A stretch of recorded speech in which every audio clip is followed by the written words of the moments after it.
Chapter 436. The next day, Lu Shi and Jiang Pingji changed into ordinary people's clothes and walked around Xiangyang district. Looking at the thriving district, Lu Shi sighed in his heart. His Majesty's methods were indeed extraordinary.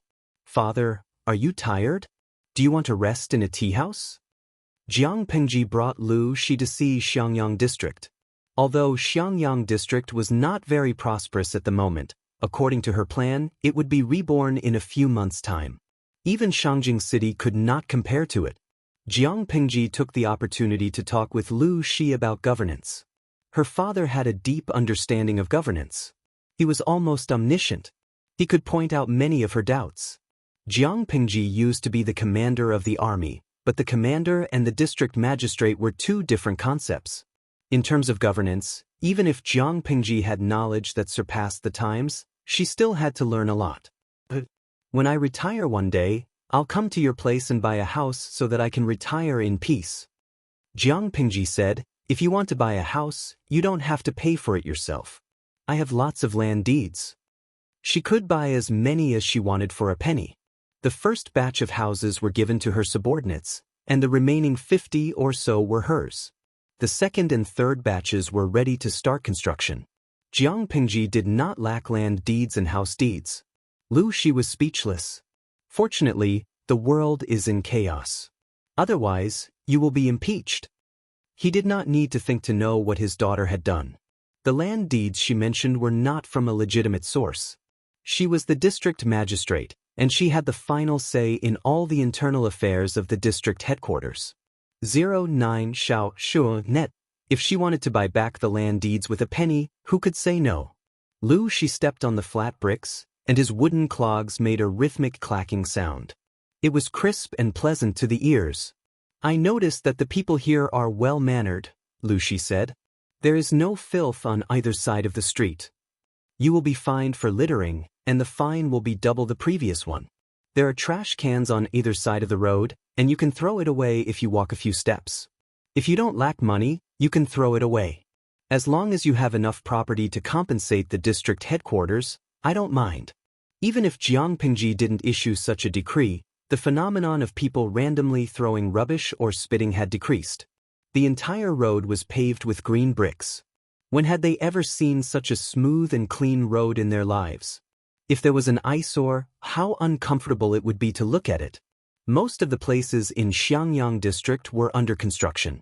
A few areas had been cleaned up. Under Jiang Pingji's encouragement, many people opened street stalls, which brought some prosperity to the county town.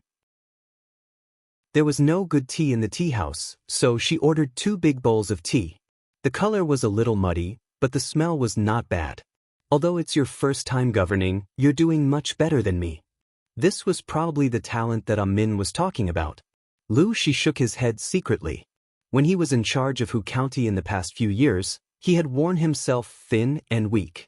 Hu County barely had a flourishing scene. It had only been a month since Xiangyang district had emerged from the dark clouds of the earthquake. The people who came and went had smiles on their faces. He was deeply moved when he saw it.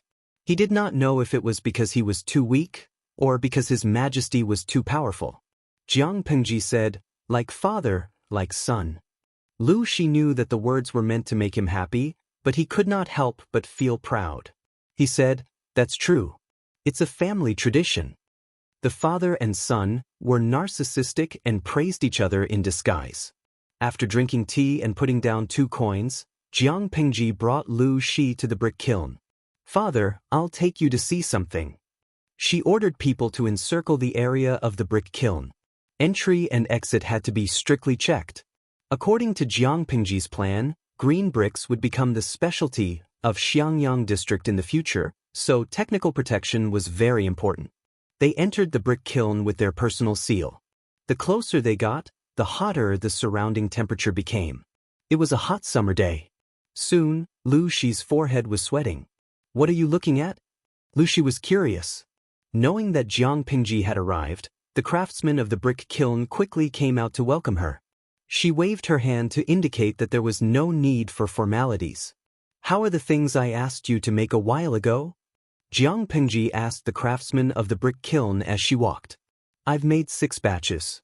Most of the semi-finished products are not ideal. I've only managed to make 3 sets. The old man showed a pained expression. I've destroyed the defective products according to my lord's request. The leftovers will be guarded by someone specially to ensure that no secrets will be leaked. 3 sets? It's better than expected. Jiang Pingji thought about it and said, "Take 1 set out for the old master to see." "All right. Please wait a moment, my lord." Hearing this, the craftsman of the brick kiln heaved a long sigh of relief and wiped the sweat off his face. There were many benefits to helping the lord. Some time ago, the lord was very generous and rewarded him with a land deed. According to the plan, it should be the 2nd batch of houses to be completed. Now, the whole family was eagerly waiting for the 1st batch of houses to be completed and the 2nd batch to be built. Just based on the appearance of the 1st batch of houses, how many people were envious of their great luck?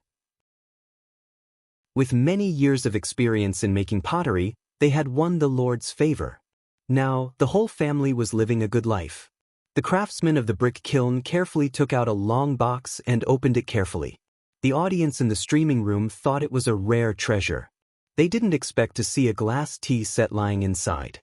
I love you. 666. The streamer really made glass.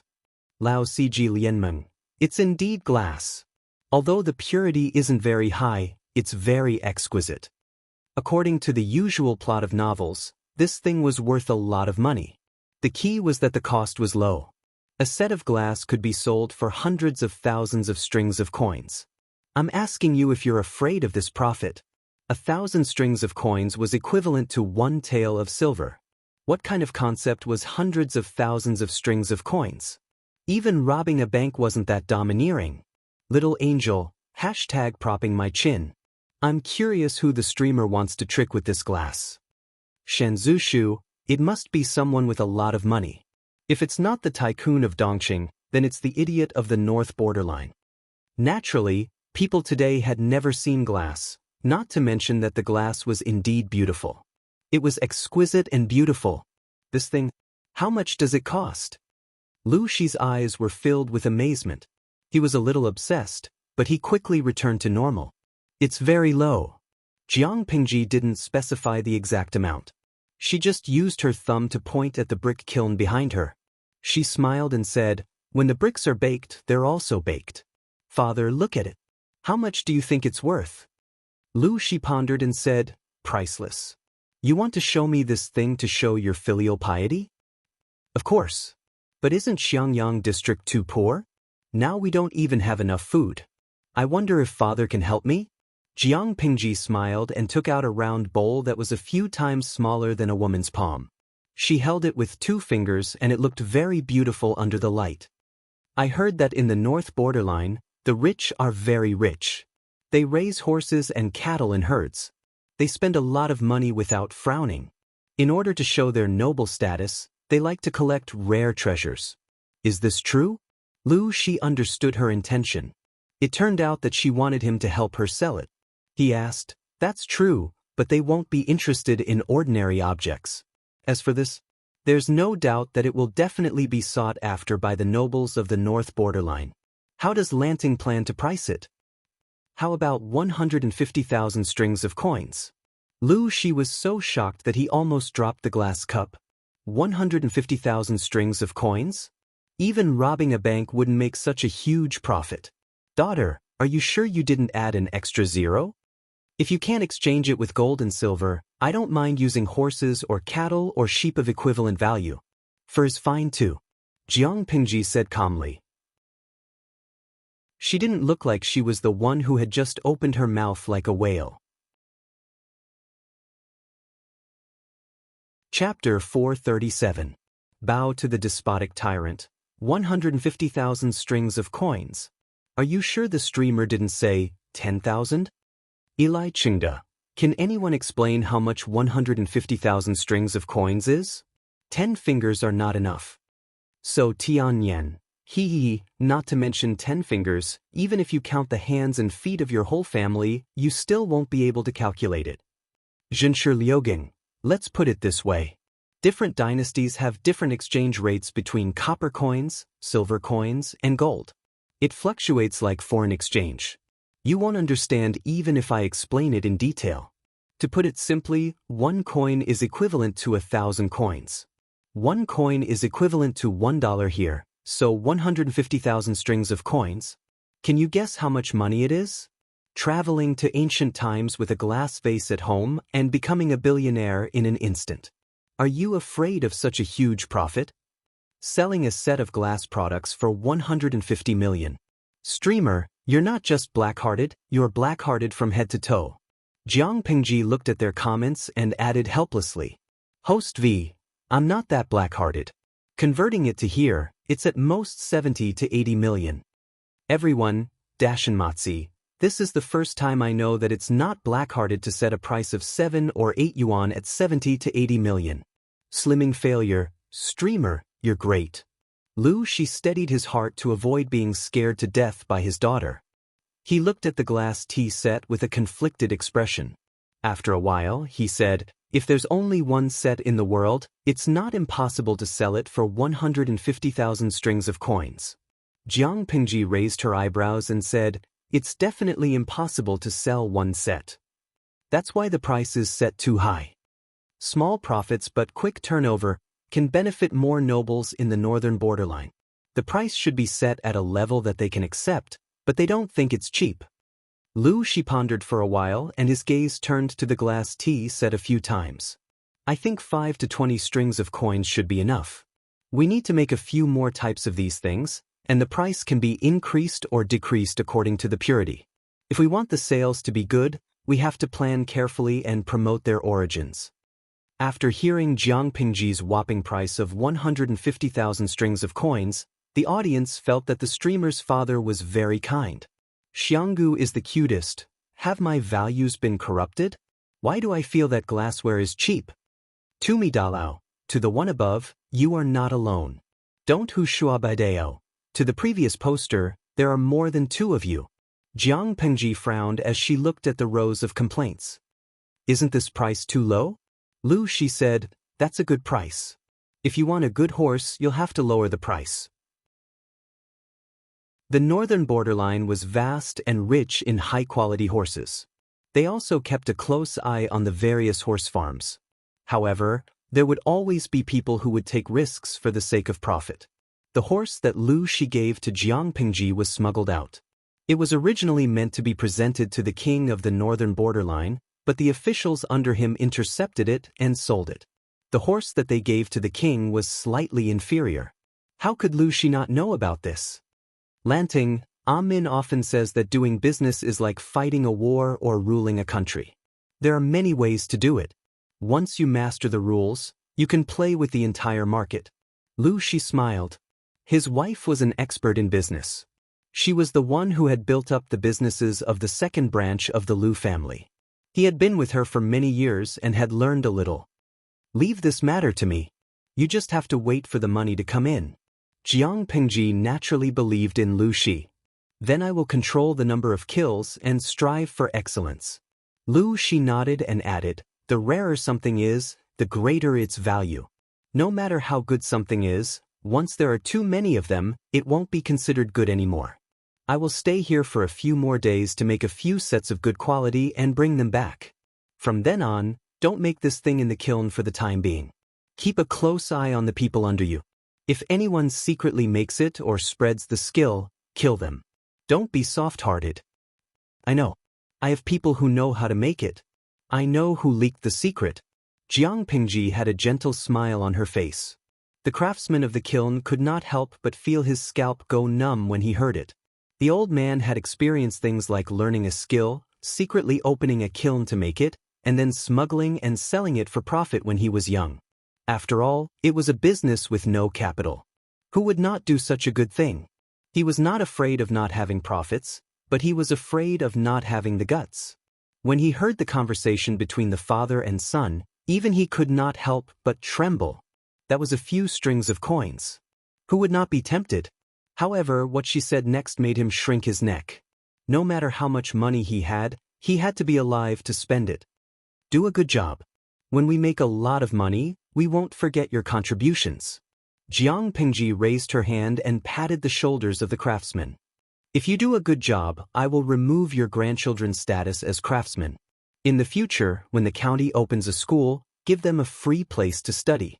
The current household registration system was a pain in the ass. The children of craftsmen could only be registered as craftsmen. In terms of social status, although they were slightly higher than slaves, they were still lower than ordinary people. It was impossible for a craftsman to remove their status as craftsmen without some miraculous encounters. Not to mention that the Lord had promised to give their children the opportunity to study. In this era, it was not easy to study, no matter how rich the family was. The source of books was a big problem. How could they study without textbooks? Jiang Pingji was born into an aristocratic family. Naturally, the craftsman did not doubt her. The craftsman's eyes lit up. He said in a loud voice, "Rest assured, my lord. I will not let you down."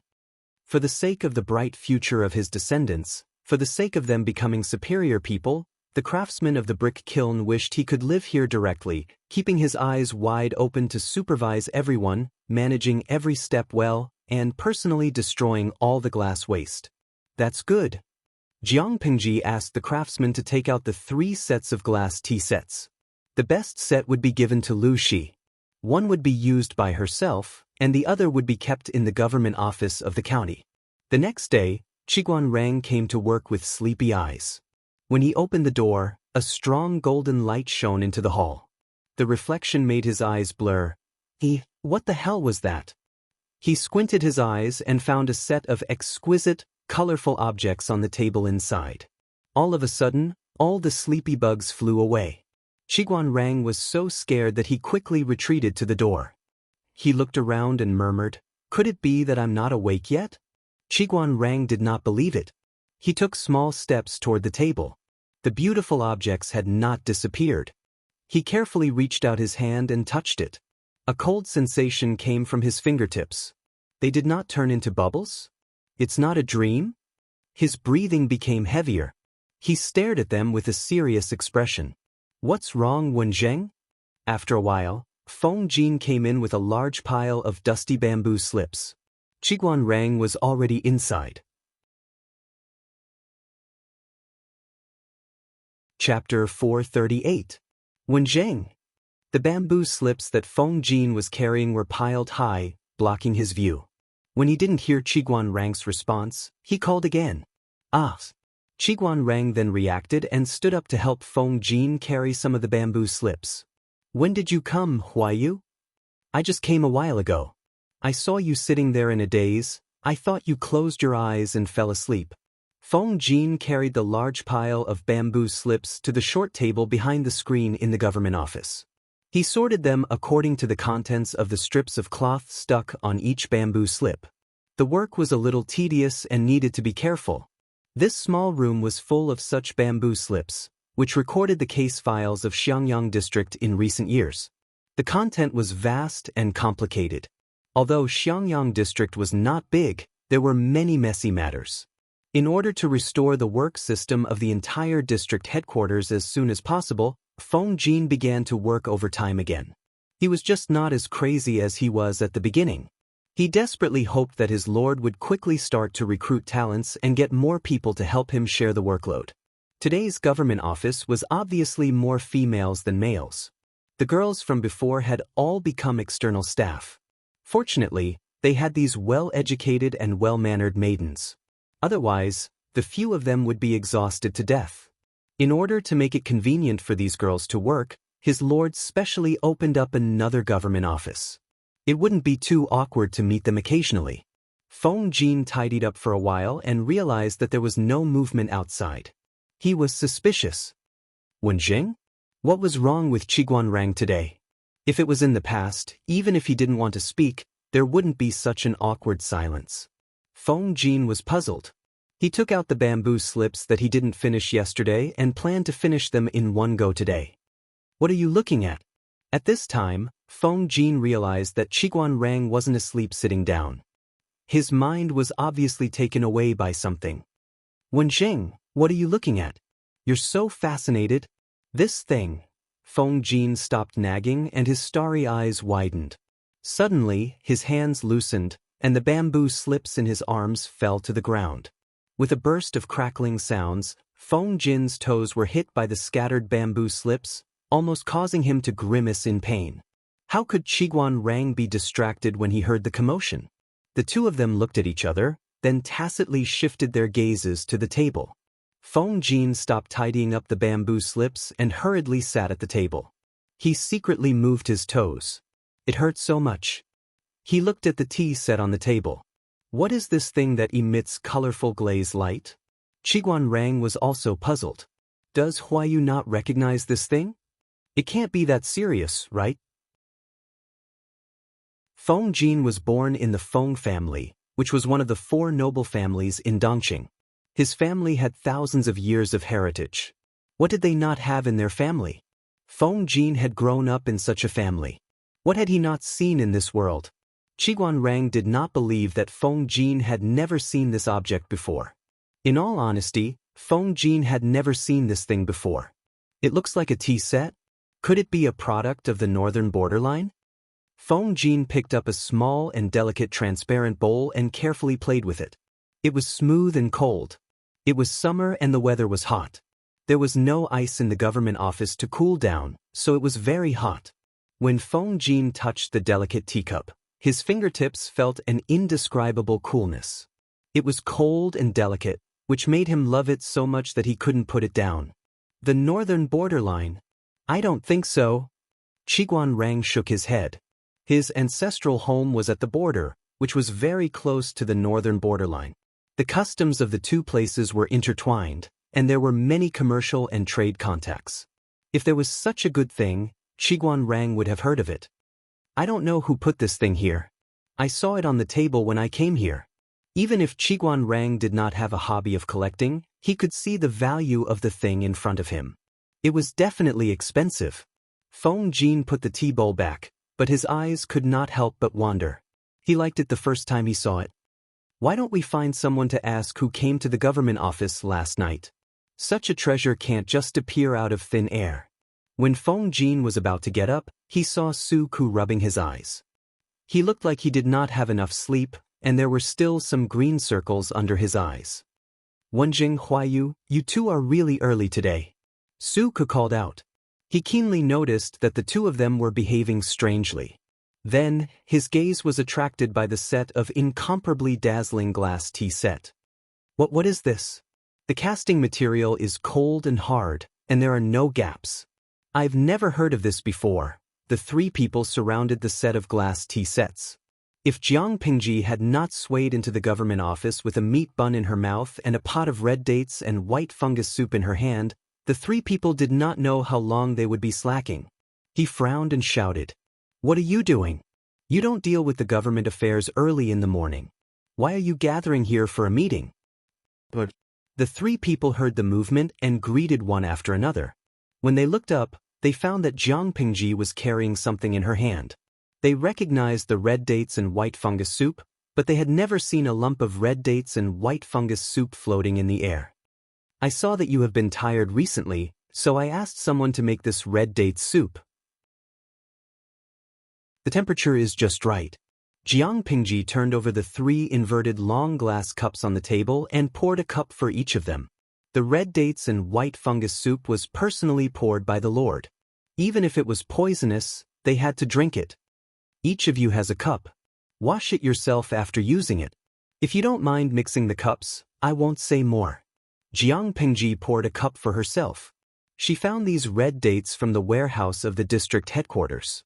The dates were big and the seeds were small. They tasted very sweet. After being boiled into a thick soup, the sweetness was diluted. She suddenly had a craving for it in the morning, so she asked the maid to help her boil it for more than 2 hours. Jiang Pingji waited for the red dates and white fungus soup to cool down a little before putting it into the big pot. What is this? Feng Jin looked at the cup in front of him and then at the big pot in Jiang Pingji's hand. Because some red dates and white fungus soup had been poured out, a part of the top was exposed. Feng Jin slightly widened his eyes, as if he had seen a prehistoric monster. Needless to say, the material of the teapot and the teacups on the table came from the same source. His lord was definitely an insider and knew their origins. It's easy to clean a cup for drinking. The only drawback is that it's a little brittle and can't be dropped. Jiang Pingji's answer almost made Feng Jin and the other two choke. How could she want to drop such a precious glaze? Drink it. Don't worry, I didn't cook it. The maid of the district headquarters cooked it for me. It tastes good. The three of them were silent. It was not a matter of whether the red dates and white fungus soup tasted good at all. Suku picked up the cup. His fingertips could feel the warmth from the red dates and white fungus soup. Lord, where did these things come from? In fact, he wanted to ask how much it was worth, whether it was expensive, and whether he could buy one with his little wealth. The surface of the cup was smooth and translucent, with a colorful glaze. One could not help but want to gently touch the surface of the cup. The delicate touch was hard to match even for a girl with the most delicate skin. Suku not only had a problem with voice, but he also had some fetishes. This could be seen from his reaction when he first touched the bamboo paper. Chapter 439. Among the people present, except for Feng Jin who could still maintain his demeanor, Qiguan Rang and Suku were shocked. Suku, who overreacted, was even more miserable. He almost choked the red dates and white fungus soup into his lungs. He clutched his chest and coughed uncomfortably. What? 30,000 strings of coins? Suku coughed for a while to calm down. His voice suddenly rose, his fingers pointing at the cup were trembling. Squandering, squandering.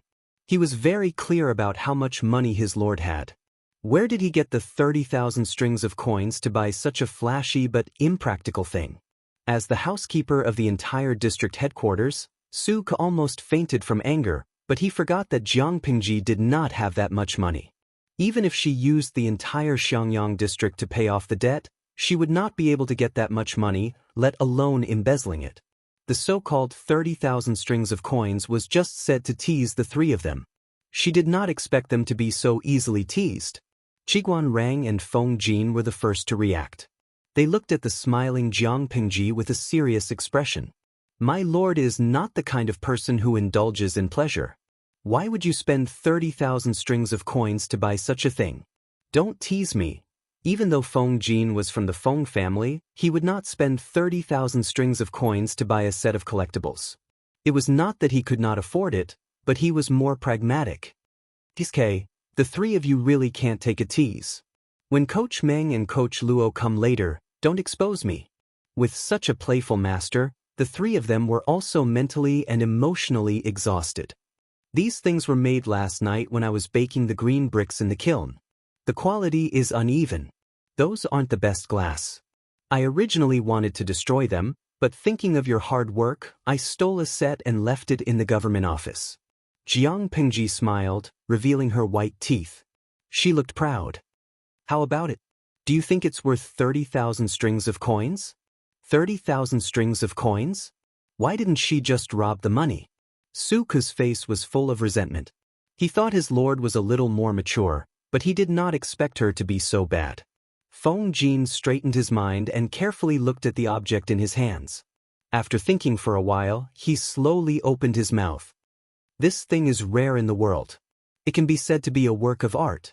The quality is even more unheard of. If I meet someone who knows how to do it, 30,000 strings of coins is definitely worth it. It's just that I don't know how much money, manpower, and time are needed to make this thing. 30,000 strings of coins. Rich tycoons who chased after fame would indeed fork out their own money to buy it. They would even happily snatch it. But in today's world, who would spend so much money on a set of luxury goods to enjoy? Jiang Pingji drank the red dates and white fungus soup while listening to Feng Jin. She became more and more confident. I've already said that it's something I made when I was baking the green bricks. How much money, manpower, and time do you think it takes to make it? Jiang Pingji smiled and said, Huayu's judgment is absolutely accurate. After all, he's the second young master of an aristocratic family. If you say that it's worth 30,000 strings of coins, then I'm completely relieved. Why would they be afraid of sales if they operated properly? I'm afraid that the supply will not be able to meet the demand and people will come begging to buy it. Feng Jin and the rest were stunned on the spot. When they understood what Jiang Pingji meant, they were even more shocked. My lord, you mean to say, sell them for 30,000 strings of coins? Jiang Pingji said casually, no, these cups are for you to drink tea. When you drink tea from a ceramic bowl, there's always a muddy taste. Jiang Pingji not only wanted to bake glass products, but she also wanted to make porcelain that could only be found in the History Museum. However, she was still researching with her companions in the streaming room. It would take a while before she could start production.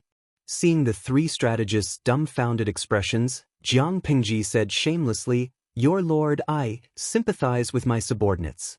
Why would I treat you unfairly and exploit you? The few batches of glass tea sets that are baked in the brick kiln are for sale. Even if your lord plays with mud, she's different from ordinary people. She can play with different tricks. It's not 30,000 strings of coins, it might be 3 million strings of coins or even more. She wanted to see who would dare to mock her for only playing with mud.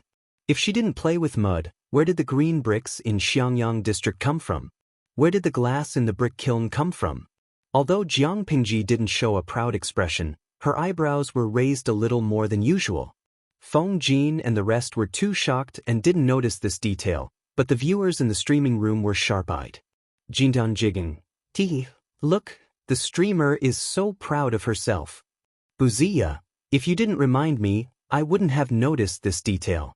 Looking at it now, not only is the streamer's tail high up in the sky, it's practically bringing her to fly to the 9th layer of heaven. Mayan Zizao, the streamer's proud look is asking for a beating, but why do I find it so cute? Don't talk nonsense. Sigh, if that's the case, then I'll silently feel sorry for the fool who is about to be cheated. What is a fool? A fool with a lot of money. Come quickly. Jiang Pingji targeted the 3 tribes of the north borderline and set it as the first stop to cheat money. Although the north borderline always fantasizes about how powerful they are and can't wait to use the whites of their eyes to despise Dongqing, they secretly hold things from the hinterland of the Central Plains in high esteem. Not only do they fight to buy them, they even regard it as a fashion. Their mouths are very stubborn, but their bodies are very honest. The noblewomen and ladies of the north borderline are proud of collecting treasures from the Central Plains. Things that can only be sold for 1 or 2 strings of coins in the Central Plains can be sold for at least 10 times more at the 3 tribes of the north borderline. If it weren't for such profits and the dangerous journey, who would be willing to do business in the north borderline?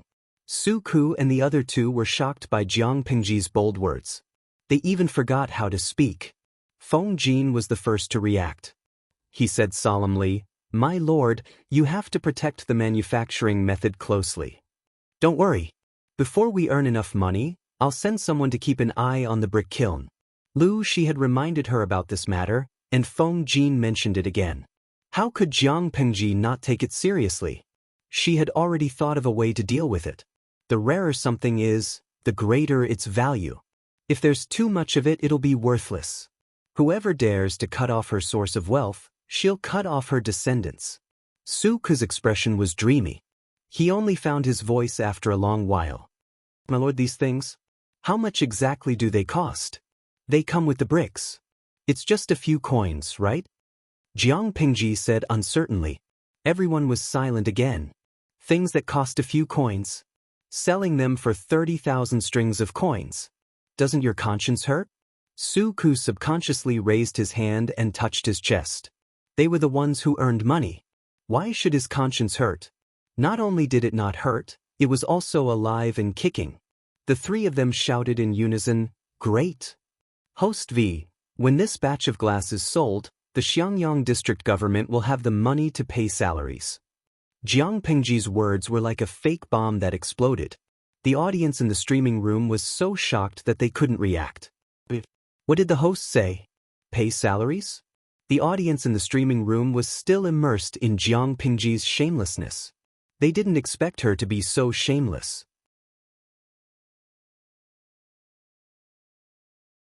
Chapter 440. Such a hardworking, crazy overtime, free, tall, rich and handsome employee, please give them a dozen. The audience in the streaming room was in an uproar again. Compared to the streamer, Zhou Bapi had no conscience at all. At least Zhou Bapi would pay people a salary, the streamer had never paid a penny. Streamer V. Look at what you're saying, I gave you a house and I supply the food for the entire district. As soon as she finished speaking, a little angel immediately retorted angrily. Tumi Dalao, hee, a house of 3 pennies, exchanged for food, streamer, you're really great. Even though she was ridiculed, who was Jiang Pingji? She did not need to take such ridicule to heart.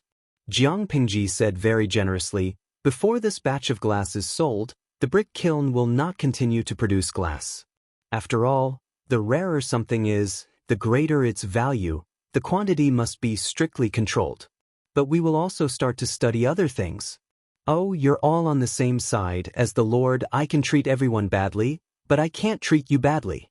After we're done today, do you want to follow me to the brick kiln and each of you can choose a set? Although the glass was expensive, she knew her family well. She was not a stingy person, she would share blessings. Lu Shi originally wanted to stay in Xiangyang district for 2 days, but because of the glass, it was delayed for 3 to 4 days. The brick kiln worked day and night, speeding up the firing.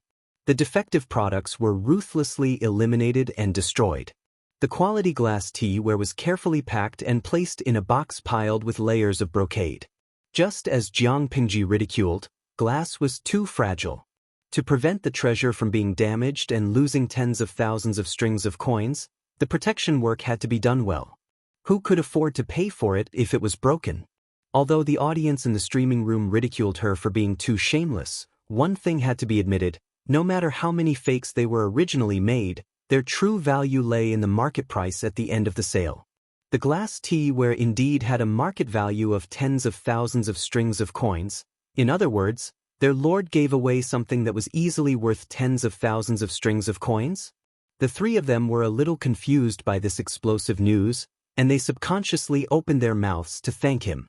Jiang Pingji responded with a hum and suddenly changed the topic. Speaking of which, is the red dates and white fungus soup that bad? The red dates and white fungus soup in front of them was almost untouched, the temperature was almost gone. Feng residence, inner court. He did not know if Changxing was more like her father or her mother. At such a young age, one could already see her nature of being tormented. Yeah, she muttered a strange sound and used both her hands and feet. Under her unremitting efforts, her chubby body rolled once and finally turned over. Her 2 legs were flapping about, as if she wanted to turn back to her lying position. Wei Jingxian sat next to her and gently helped her to turn over so that she could continue to roll around and play. However, he smiled and said, the way Changxing struggled just now was like a little tortoise that couldn't flip itself over. The maidservant at the side added with a smile. Your servant heard from the old people that children need 4 to 5 months to be able to turn over and crawl around. Little girl's body is strong and healthy. It's only been 3 months, little girl can already turn over. With such precocious intelligence, perhaps in a few months, Furen will be able to hear the little girl call Yunyang Qin. When Wei Jingxian heard this, the smile on her face became even more gentle.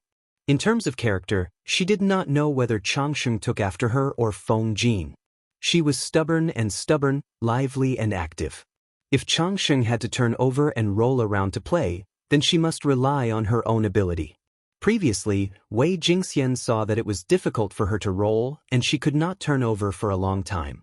So, as a mother, she laughed and helped her. Unexpectedly, the child's face turned red and she wailed loudly. She looked like she did not want to give in. Wei Jingxian could only pick her up and coax her in every possible way. However, Changxing, who bore a grudge, refused to stop. She was really afraid of this child. After that, no matter how Changxing rolled around on the table, she did not help. After all, a baby's energy was limited. After rolling around and playing for half an afternoon, how could Changxing bear it? Not long after, Changxing was already in a state of drowsiness and fell into a deep sleep. When Feng Jin stepped into the afterglow of the setting sun and returned home, he saw Wei Jingxian kneeling beside Changxing with a faint smile on her lips. His daughter was sprawled out in a deep sleep. He could totally imagine how her sleeping posture would be when she grew up a little bit, how painful it would be for his eyes. When Feng Jin saw that casual sleeping posture, he hardened his heart several times to ask the servant woman to correct the child. However, when he met his daughter's watery eyes, he immediately retreated in defeat. How could he bear to be forceful? Huayu, why are you back so early today? The servant girl heard the movement and saluted, which startled Wei Jingxian, who was in a daze. Feng Jin held a long black wooden box in his arms. He looked a little cautious. He answered, "Yes, there are not many things to do today. I handled them quickly, so I came back early." Wei Jingxian's eyes fell on the long black box curiously. She silently asked what was inside. "It's a gift from the Lord, but it's a little fragile. I can't let Changxing touch it." It was not that Feng Jin was distressed about the glass tea set, but it was too easy to cut the skin after the glass was broken. In Feng Jin's heart, there was no treasure in the world more precious than his Changxing. "It'll be bad if it gets cut." "What is it exactly?" Wei Jingxian asked curiously. Feng Jin did not keep her in suspense. He gently put the box down, trying not to make a sound that would disturb Changxing's sleep. "Look, isn't this craftsmanship amazing and peerless?" Feng Jin opened the box. It was filled with deliberately cut pieces of cloth of various colors. He took out a delicate teapot. It was the size of his palm. It was exquisite, elegant, and exquisite. It reflected the setting sun in the evening, revealing a charming, colorful light. Wei Jingxian was so mesmerized that she almost forgot to breathe. "Where did you get this strange thing from?" Wei Jingxian covered her mouth with both hands to prevent the sound of her breathing from being too loud. "Lanting gave it to me. Not only did I get a share, but Wenzheng and the others also sent one." Feng Jin rarely addressed Jiang Pingji as his lord in private. It was not disrespectful, but he was more inclined to treat her as a friend. Wei Jingxian repeated in disbelief, "Mr. Qiguan and the others also have a share?" She thought that it would be a miracle if there was even one such peerless treasure that excelled the workmanship of the heavens. Seeing his wife's reaction, Feng Jin suddenly wanted to tease her. "How much do you think it sold for? It's such a precious and beautiful thing. The price is definitely not low. It's at least 7,000 or 8,000 strings of coins." Feng Jin smiled and said, "Lanting wants to sell it to the nobles of the northern borderline for 30,000 strings of coins." Wei Jingxian's eyes widened in shock. She lost her voice and said, 30,000 strings of coins? Why don't you rob a bank?"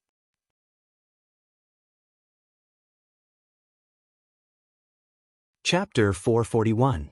A few days later, Lu Shi left with 20 sets of glass tea sets. Jiang Pingji saw him off outside the city. "Lanting, you're 16 years old this year. Have you ever thought of revealing your true identity?" Lu Shi looked at Jiang Pingji, who was riding on White's back, and said, "I'm not asking you to restore your identity now. I just want you to reveal some information to those close to you, in case they can't accept it. It's better to be prepared just in case." Jiang Pingji thought about it and said, "This matter doesn't have to be rushed." Lu Shi did not understand. Jiang Pingji said, "Huayu knows that I'm a girl. He's already accepted the most stubborn part. What's there for me to be afraid of? As for Xiaoyu and Wenzheng, TSK, they're not blind. In a year or two, I think a simple disguise won't be able to hide my daughter's characteristics. Let them suspect it themselves. It's better for them to discover it themselves than for me to say it myself." Jiang Pingji was clear about her own body. She had already evaluated Lu Shi's body. She concluded that it would be too difficult to rely on binding to make her chest flat-chested in the future. She couldn't possibly say that she had developed chest muscles, could she? After thinking about it, she decided to restore her original identity when her power was slightly stronger and she conquered the whole of Fengyi County or even Wanzhou.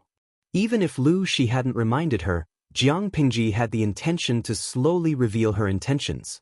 Her chest was slowly beginning to develop. It was too uncomfortable to continue binding. In order to release her cleavage and to breathe smoothly, she had to speed up her pace and build her power.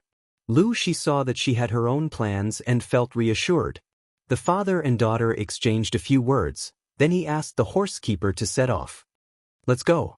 Watching Lu Shi's carriage disappear from her sight, Jiang Pingji patted White. The beautiful little girl carried her back to the city. The horse's hooves stomped on the ground. It was as fast as lightning, stirring up a cloud of dust. While Xiangyang district was still under rapid construction, the outside world was already in a mess. Although the Tsing-Yi army had been rejected twice by Jiang Pingji, they still had a great appeal among the uninformed people. In addition, the Dongqing court had adopted a laissez-faire measure against them. This also led to the two northern prefectures becoming a battlefield for the Tsing-Yi army and the Red Lotus group. There was not much difference between the two peasant forces that rose up in revolt, but as time passed, the Red Lotus group gradually developed and strengthened, steadily suppressing the Tsing-Yi army. The reason was that the members of the Tsing-Yi army were bandits, while the Red Lotus group was a group of bandits with beliefs and needs. Was the Dongqing emperor willing to let these peasants act like tyrants in his territory? Of course, he was unwilling, and he even wished for nothing more than to capture all these wicked people, behead them, and exterminate their 9 generations. He had no choice but to allow the north to descend into chaos. 100,000 imperial guards escorting the entire royal family and the court officials to move the capital to Quanzhou was already very taxing. If the Tsing-Yi army or the Red Lotus group were to harass and pursue them from behind, no one could guarantee the safety of the royal family and the important officials. More importantly, the Dongqing emperor would not allow his dignity as the emperor to be trampled on like this. Therefore, when two groups of peasants rose up in revolt in the north, the Dongqing emperor simply turned a blind eye to it and allowed them to fight among themselves, restrain each other, and exhaust each other. It was a blessing in disguise for the team that moved the capital to Quanzhou.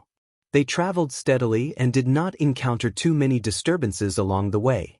Now that more than 3 months had passed, the huge and bloated team finally stepped into the border of Quanzhou. Calculating the time, they would reach the new capital in another 7 or 8 days. Everyone from top to bottom could not help but heave a sigh of relief. At that moment, the Dongqing emperor received news that almost made him vomit blood. Unfilial son. The Dongqing emperor was so angry that his hands trembled. He slapped Wuma Jun hard, and his face tilted to one side. Wuma Jun was called over by the emperor. As soon as the father and son saw each other, he was slapped hard, and he was stunned. Wuma Jun hated the emperor to the core. He could not wait for the old man to die immediately, but he still had to put on a sad expression. He knelt at the emperor's feet sincerely and said with tears streaming down his face, "Father, I don't know what I did to make you so angry, but I still beg you to calm down. Don't harm your body because of me." "Father, father," he cried sincerely and sorrowfully, but his eyes were filled with childish admiration for his father. His acting skills burst forth, moving the audience. However, the Dongqing emperor was full of anger now.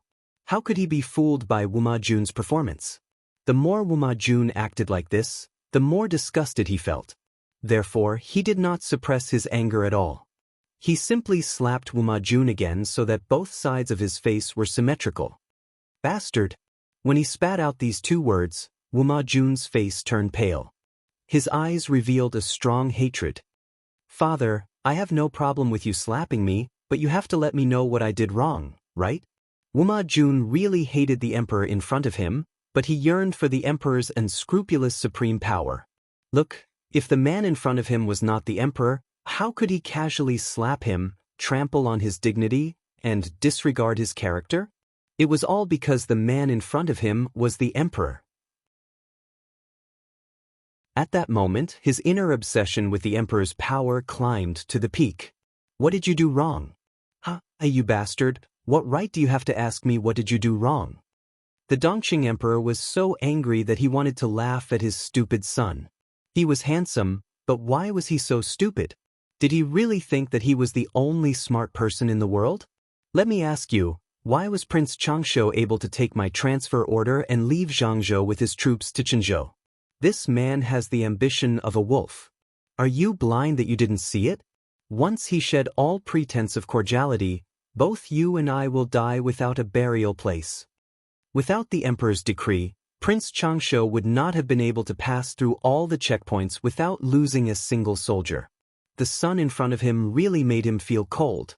Wuma Jun's expression changed. He thought of something and asked in surprise, "Uncle, you brought your troops out of your fief?" The Dongqing emperor laughed coldly.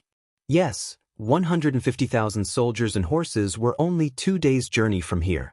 If it weren't for the fact that I had a lot of trusted subordinates who kept an eye out and sent this matter to me as quickly as possible, would I have to wait until the day my head falls to the ground to find out what kind of good things you have done behind my back?" Wuma Jun's face turned pale. "Father, I did not do this." The Dongqing emperor was furious. He lifted his foot and kicked Wuma Jun's heart. "Bastard, how dare you quibble?" He had obviously used his strength to kick his son until he fainted. The Dongqing emperor took a breath and calmed down a little. He raised his hand and asked the medical officer to examine Wuma Jun. Perhaps because he had been too angry recently, the wrinkles on the emperor's face became more obvious and made him look older. "Jun, don't be sad. I will give you children in the future, many, many children." The emperor sat on the side of the bed and looked at the pale-faced woman lying on the bed. Her originally beautiful face was now pale and weak, making one feel pity for her. He comforted her. "You're a fool. Why didn't you discuss such an important matter with me?" Hui Jun turned sideways. Her tears flowed silently. She looked very pitiful. Her eyes were misty with tears. She looked at herself and said, "You and the fourth prince are father and son. I am just a stubborn person. No matter how deep my relationship with your majesty is, how can it be deeper than the relationship between your majesty and the fourth prince?"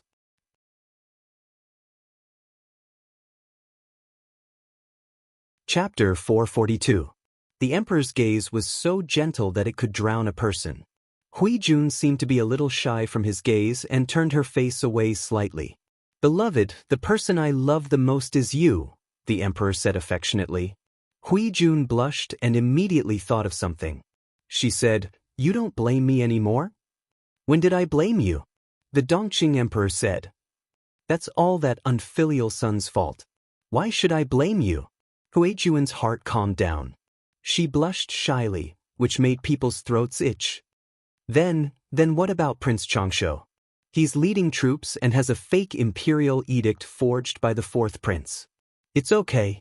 I'll send someone to ask him to go back. If he refuses, The Dongqing emperor comforted Hui Jun gently. "Don't be afraid. I wish I could hurt myself, but I can't bear to hurt you. Why are you so stupid? Take good care of yourself and give birth to 8 or 10 royal children for me in the future." Hui Jun was extremely shy when she heard this. Of course, she was laughing non-stop in her heart. She would rather give birth to a pig's child than this disgusting animal in front of her. Looking at the emperor's back as he left, Hui Jun, who was originally weak, snorted coldly and fell asleep on her side. When the earthquake in Shangjing happened, Wuma Jun asked her to find a way to get the emperor's private seal. She used all kinds of excuses to delay it for more than a month. She would be distracted from time to time in front of the emperor, her eyes filled with struggle and pain. Later, Wuma Jun was forced into a corner. She had to steal the emperor's private seal and fool around with him again. That night, she secretly asked someone to get an abortion pill. Of course, she was definitely not pregnant. After all, her body had been ruined in her early years. Perhaps she would never have the chance to be a mother in this lifetime, so it was fine to take the abortion pill. However, her carelessness was discovered by the emperor.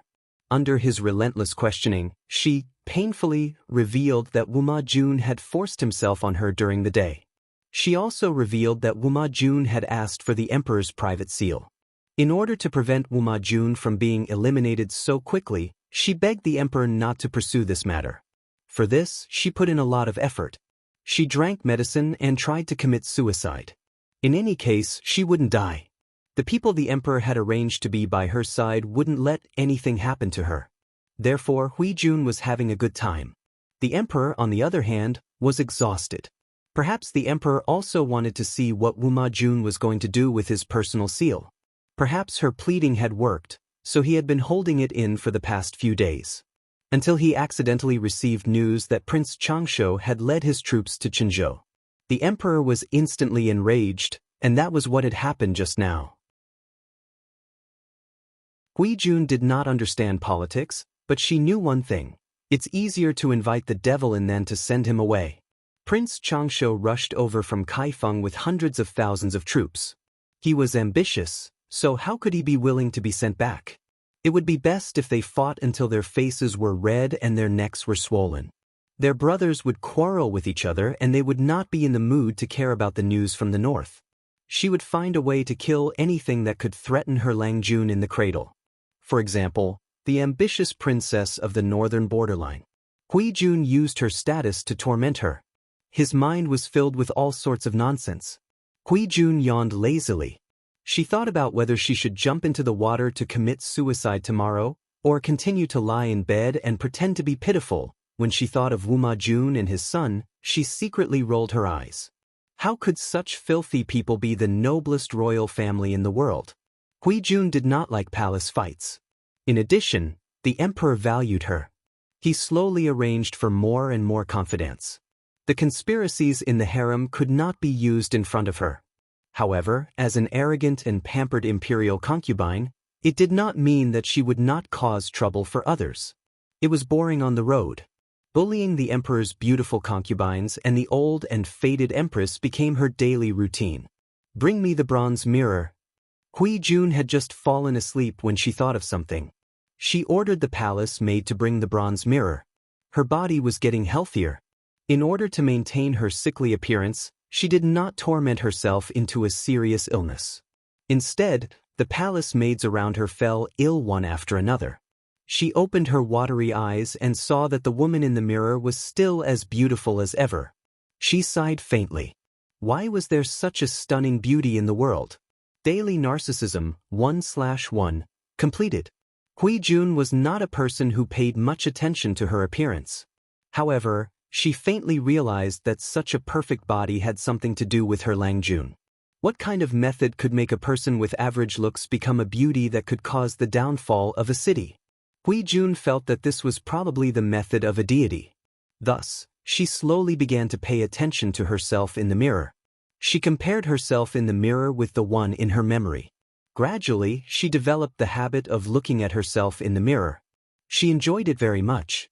Wuma Jun's injuries were serious. He was unconscious for most of the night. The medical officer used the best medicine to pull him back from the gates of hell. Seeing that Wuma Jun had woken up, Lu Huan heaved a sigh of relief.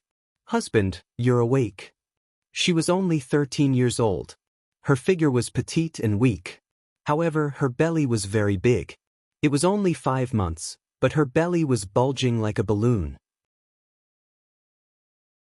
It was as if she had been pregnant for 8 or 9 months. It made people feel heavy just by looking at her. If an ordinary woman was pregnant with such a big belly, her complexion would not be good. However, Lu Huan was different. Her complexion was getting better day by day. Even her footsteps were lighter. Many servants secretly suspected that there was a problem with the 4th imperial concubine's belly. Could it be a fake pregnancy? Before this ridiculous rumor could spread, Lu Huan had already dragged the person out and beaten him to death. She was pregnant with the precious royal grandson. Who said that it was a fake pregnancy? Wuma Jun woke up and looked straight up. He did not say a word. However, deep in his eyes, a thick and dense hatred was brewing. "Husband, drink some ginseng soup. I personally brewed it for you." Lu Huan tried hard to fight for Wuma Jun's love. Unfortunately, this person did not touch her except on their wedding night. She knew that Wuma Jun still had that ***** Hui Jun in his heart. "Get lost." Wuma Jun raised his hand and knocked the bowl of ginseng soup to the ground. His face was ferocious. His eyes were bloodshot. He looked very terrifying. In the north of Dongqing, it had become a battlefield for the Tsing-Yi army and the Red Lotus Group. The people were mourning. Only Xiangyang district had become a pure paradise. The construction progress was getting faster and faster. The entire district was full of vitality. The forces in the south of Dongqing were even more nervous. Prince Changshu did not obey the imperial edict and refused to return to his fief. His ambition was obvious. Under such circumstances, the forces in the north borderline also began to stir. Lu Shi returned to Chongzhou under such circumstances. He took a brief look at the government affairs during this period of time. He discovered that there were faint rumors in the north borderline. Obviously, they felt that the time was ripe. They wanted to take advantage of Dongqing's complete weakness to destroy Dongqing in one fell swoop and occupy the central plains at the lowest cost. Their ambition was not small. Lu Shi roughly estimated the situation in Dongqing and sneered coldly in his heart. Before the three tribes of the north borderline made a move against him, he would first make a move against them. Lu Shi took a bite of the seasonal fruit. His mouth watered. He waved his hand and summoned his butler. The Lu residents had many businesses in the open and in the dark. Their business network had already spread throughout the north borderline. This was an invisible intelligence network. Before the outbreak of chaos, he wanted to make a fortune. Otherwise, when the north borderline completely declared war on Dongqing, such good business would be rare. Thinking of the 20 sets of exceptional treasures, Lu Shi's smile grew wider.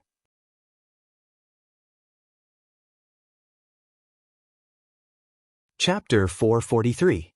The northern borderline was vast and had a small population. Coupled with the years of war, it was difficult for the people to survive. In the past 20 years, the royal family of the northern borderline, under the suggestion of the wise ones, finally agreed to cultivate and recuperate. They encouraged the people to have children and actively opened up business and trade with neighboring countries. Without a doubt, this policy was very correct. Today, the three tribes of the northern borderline were prosperous and lively. The country was extremely powerful. More than a decade ago, they launched a sneak attack on the border of Dongqing and took over the three cities of Chongzhou and Shangyu County. This made the northern borderline arrogant. They even thought that they had the absolute power to enter the central plains. After all, Dongqing was too weak now. It could not withstand the ravages of their armored cavalry. The country's demise was imminent. The wise ones of the northern borderline realized this and hurriedly beat them down. Only then did they manage to suppress the impetuousness and arrogance of the northern borderline. In recent years, Princess and Yaina had interfered. Dongqing's political situation had become more and more chaotic. The country's power had plummeted. In the eyes of the northern borderline, Dongqing was already in the bag. As soon as their king of the northern borderline gave the order, they could mobilize their troops to attack Dongqing. Under such circumstances, the king of the northern borderline could no longer hold back his pride. The king's authority was getting stronger and stronger. Until now, the wise one's honest and harsh words had aroused the king's disgust. This impetuous and arrogant atmosphere affected the entire northern borderline from top to bottom. Wu Liba, the strategist of the northern borderline's wise ones, seemed rough and rash, but he was actually a meticulous strategist. He realized the hidden dangers of the superficial arrogance in the northern borderline. He had advised the king of the northern borderline several times. No matter how weak Dongqing was, it was once one of the top 5 in the central plains.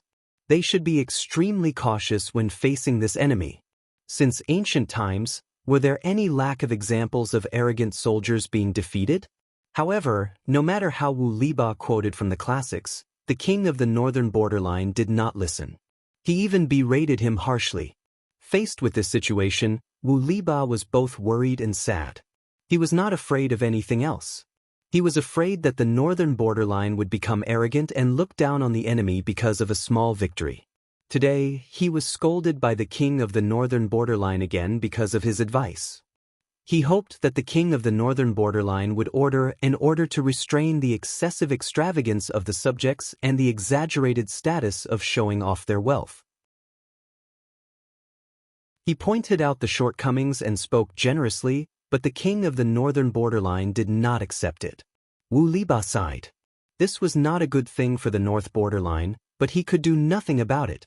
He couldn't tell when it started, but this demonic wind and evil qi had spread throughout the entire northern borderline. Filled with rage, Wu Liba returned home, exhausted both physically and mentally. A few female slaves came forward to serve him. He waited for a long time but did not see his wife. His thick eyebrows were tightly knitted together and his eyes were filled with undisguised unhappiness. He really looked down on this crude and uncultured wife of his. However, this marriage was fought for by Wu Liba's elders. Because his wife's maiden family ran a trading company, their wealth was well known in the northern borderline. When he marched to war, he needed the help of this generous wife to supply his rations. On account of this, Wu Liba felt that he could still tolerate this wife. However, men, especially men from the northern borderline, which one of them didn't want a shrewish wife to be gentle to them? This was a thought that even Wu Liba could not avoid. He had a strong desire to possess and control his wife. If he returned home one day and did not see his wife, Wu Liba's mood would become very bad. The northern borderline did not value a woman's chastity. There was no such thing as loyalty between husband and wife. If the wife was not satisfied with or did not like her husband, she might turn around and have an affair or keep a gigolo. Wu Liba believed that he was well versed in the culture of the Central Plains. Of course, he could not accept his wife climbing over the wall to find a man. Whenever his wife was not within his sight, Wu Liba could not help but worry that she was fooling around with a gigolo.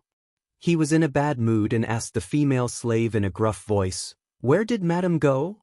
The female slave replied with trepidation, "Madam went out with a few other noble ladies. She will be back in about 4 hours." Hearing this, Wu Liba's mood became even worse. He snorted angrily, "Lead the way, let's go take a look." His wife was already crude and uncultured. If she mingled with those women, how could her upbringing be good? At this moment, Wu Liba's wife was shopping heroically. Yes, shopping. When people went out to shop, they did not buy the good ones, only the expensive ones. One person could buy up an entire street. Her family was rich, and the northern borderline valued women very much.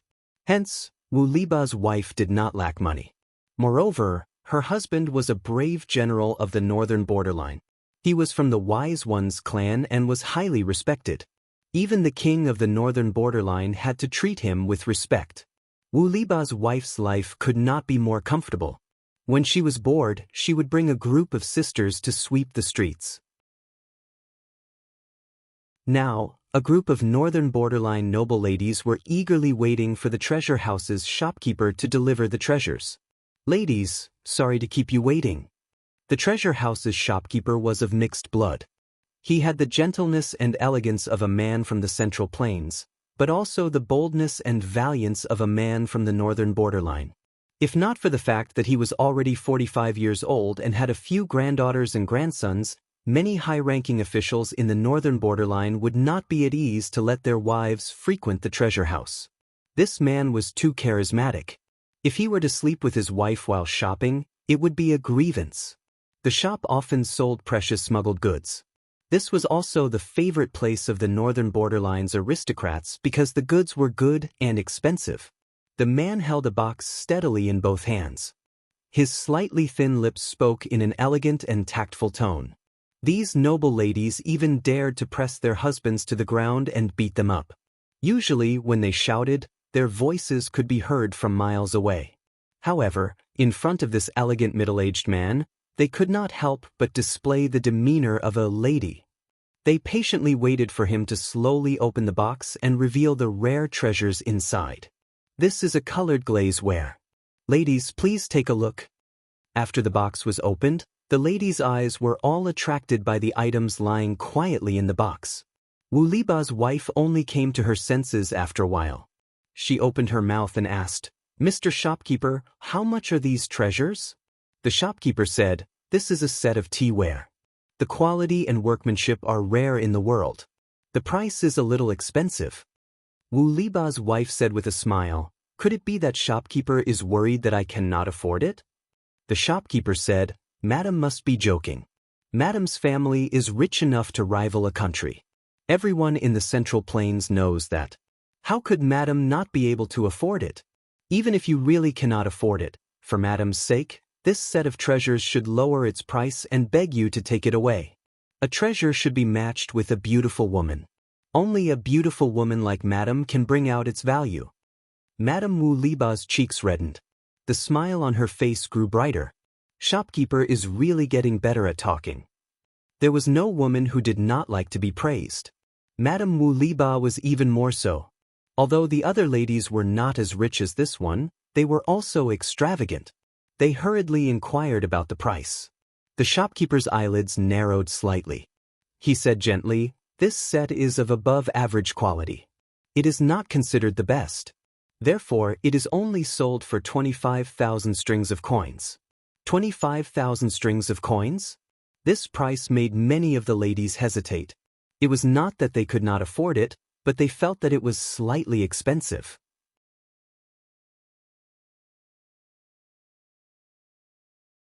Chapter 444. Why didn't he bring out the best?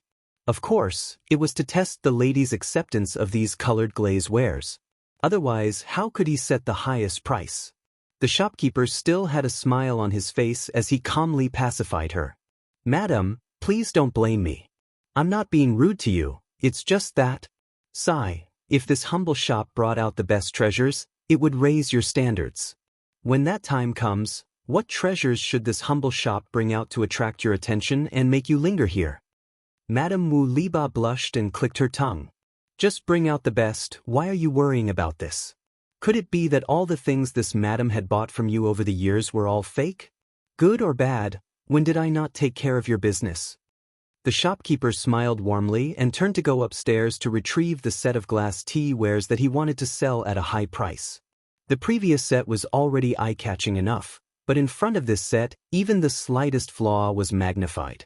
Madame Wu Liba said directly, "I want this set." "Shopkeeper, just quote the price directly. You won't miss a cent or a copper coin." The shopkeeper smiled helplessly and said, "If any businessman were to meet such an easygoing customer like you, he would wake up laughing even in his dreams." Madame Wu Liba asked boldly, "Shopkeeper, will you laugh tonight because of me?" Of course. Originally, the owner had set the price at 20,000 to 30,000 strings of coins, but the shopkeeper felt that there was still room for appreciation.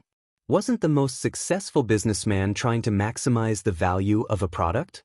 He pondered in his heart and did not speak too confidently, in case there were better quality colored glaze wares next time and it would be difficult to clean up the mess. If these rich ladies were to kick up a fuss, his old bones would not be able to handle it. With a quick thought, he already had a way to deal with it. He said, "This set is the best in this batch. It's slightly more expensive than the previous set, 41,000 strings of coins." Madame Wu Liba was not stupid. She understood the meaning behind his words. "Shopkeeper, are you saying that there will be better colored glaze wares? How could that do?" If she was going to buy, she had to buy the most expensive one. Only then would it match her status. The shopkeeper took out the prepared draft and said, "Ladies, do you know the origin of these colored glaze wares?" The madams shook their heads. "I don't know. I've never heard of it." They were also used to seeing good things. There were not many treasures smuggled and sold in the treasure house, but there were almost none that were as beautiful as the colored glaze wares that could awaken their dead young girls' hearts with just a glance. Although colored glaze wares were a little expensive, it wasn't that they couldn't afford them. However, they had to buy things that were worth it, or else they would lose their value. There's a strange record of the Great Xia dynasty. There was a golden phoenix descending from the sky of the Plum region, and at the same time, a baby girl was born. This baby girl was one of the founding fathers of the Great Xia dynasty. After her death, she was conferred the title of Marquis of Inner Pass, Duke Su.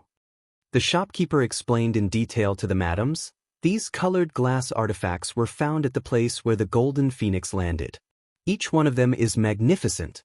It's just that the person who discovered it was too crude and ignorant, causing some damage to the glazed artifact.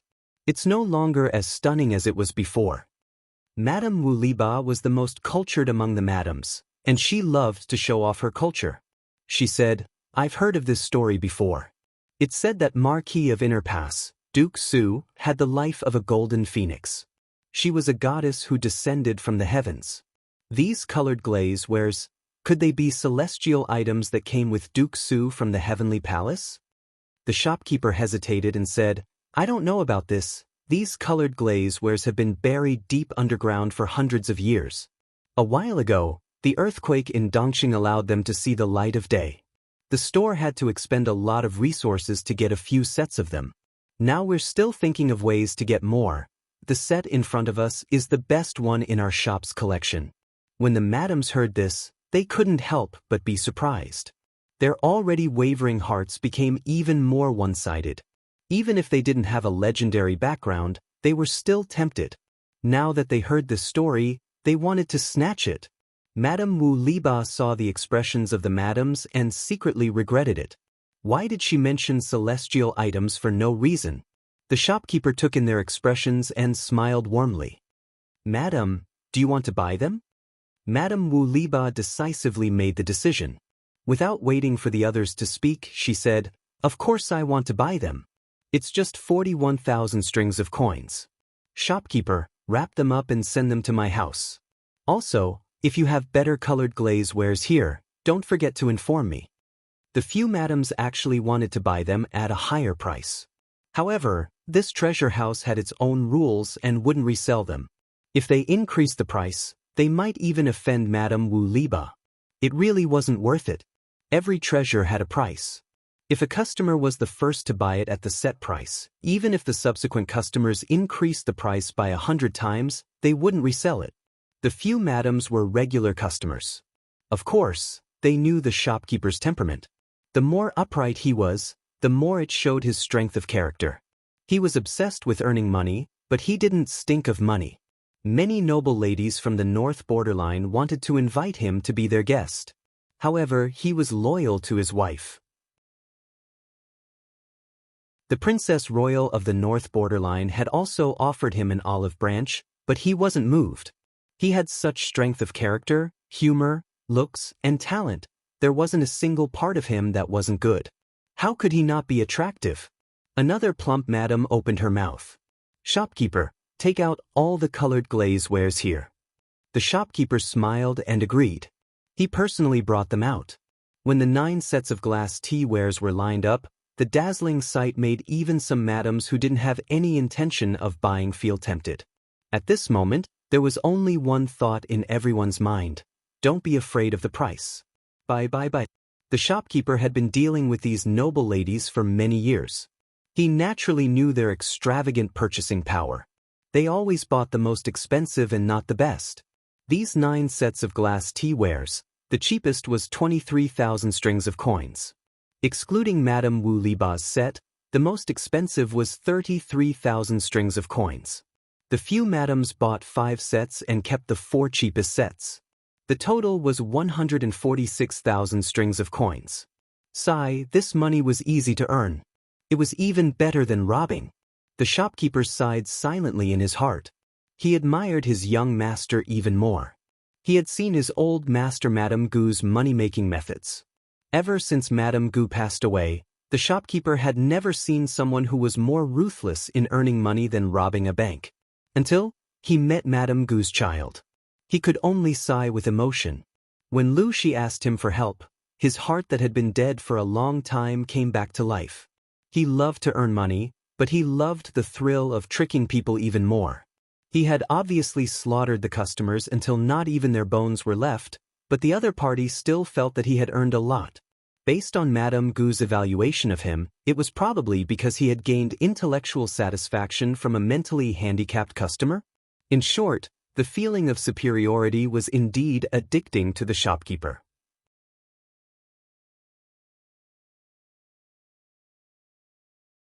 Chapter 445. Madame Wu Liba paused and asked, What else? The treasure house was the most famous smuggler and antique shop in the northern borderline. There was no most expensive item, only more expensive.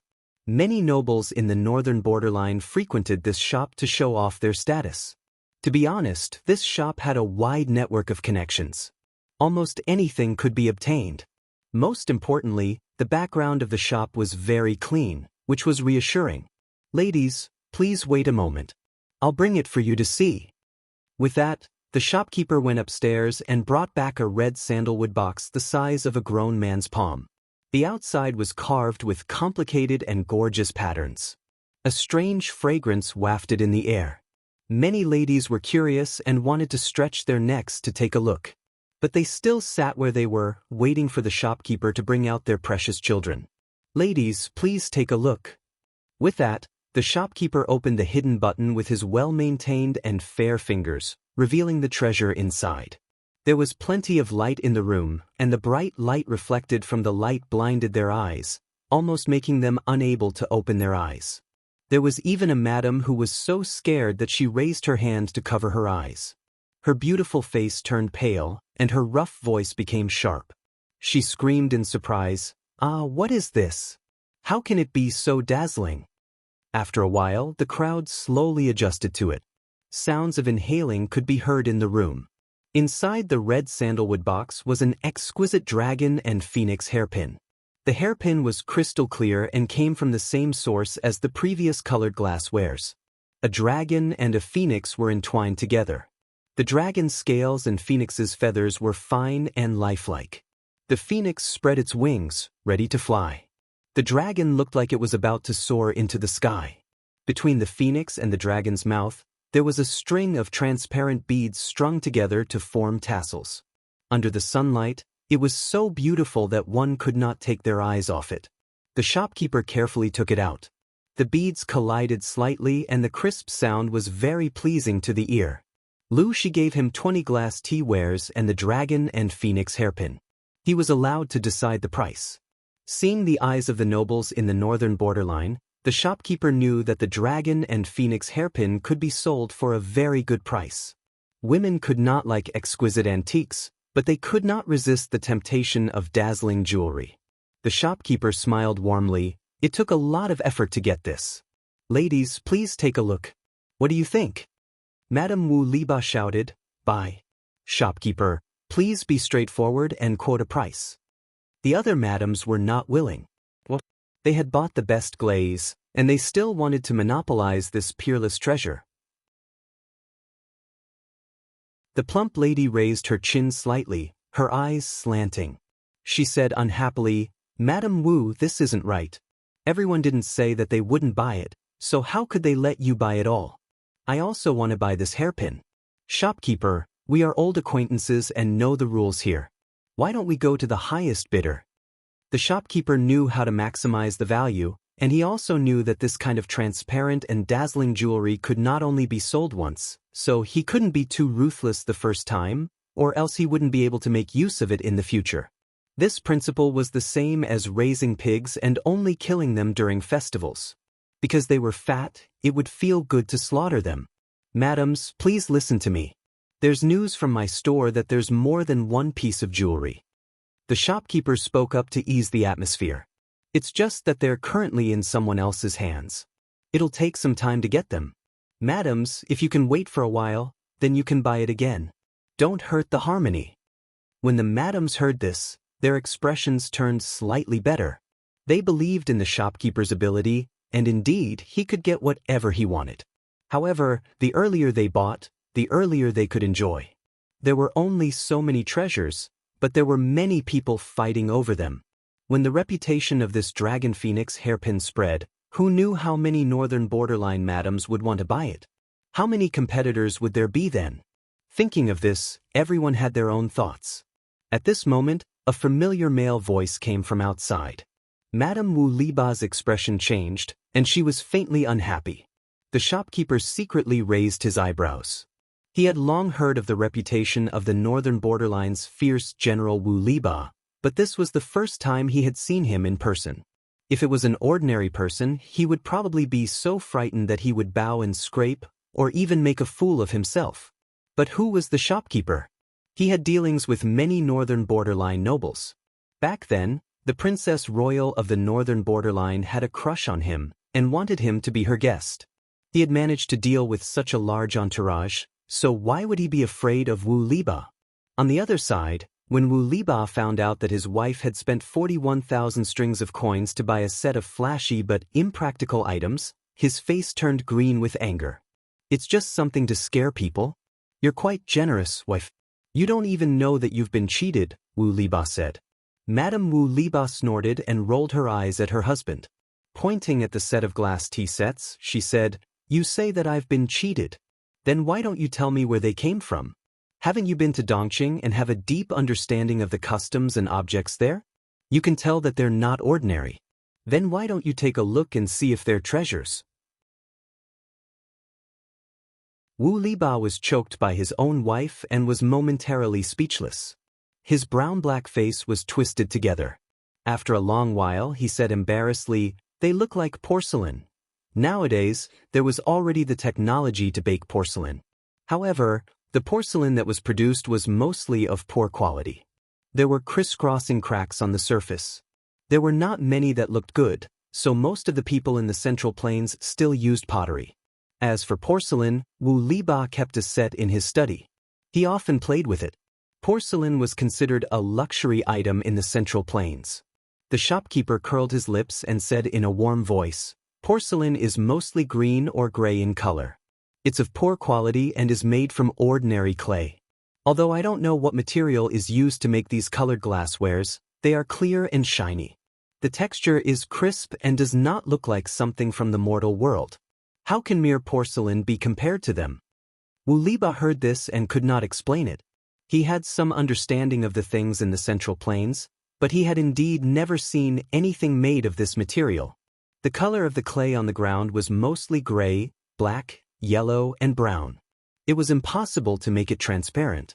Madame Wu Liba saw that he could not say anything and said angrily, "It's not your money. Why are you so distressed?" Wu Liba became more and more embarrassed, but he did not dare to argue with his wife, lest others laugh at him.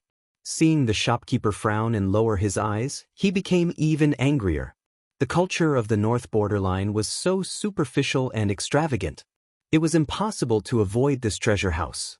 Even if other similar shops popped up like mushrooms after the rain, the treasure house still sat firmly on the fishing platform. Who knew how much money it had earned over the years? Wu Liba was furious. "It's you scoundrels who make the North Borderline so luxurious." The shopkeeper said smoothly, "General, you are wrong. Life is short. You have tens of thousands of taels of silver at home. You can enjoy delicacies from the land and sea. Why do you still have to live like this? Your wife is of high status. Her clothes and daily necessities should be in line with her status. Otherwise, how is this different from wearing silk clothes and walking at night?" The shopkeeper's words could also be translated as, "You don't have money to buy for your wife. Your wife will buy for herself. Why are you blabbering?"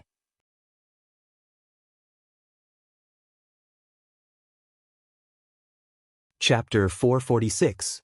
Wu Liba had nothing to say and could only glare at the shopkeeper with his bell-like eyes. The shopkeeper was still as graceful as ever. With Wu Liba as a teammate who was a burden, Wu Liba's wife was unable to purchase the dragon and phoenix hairpin.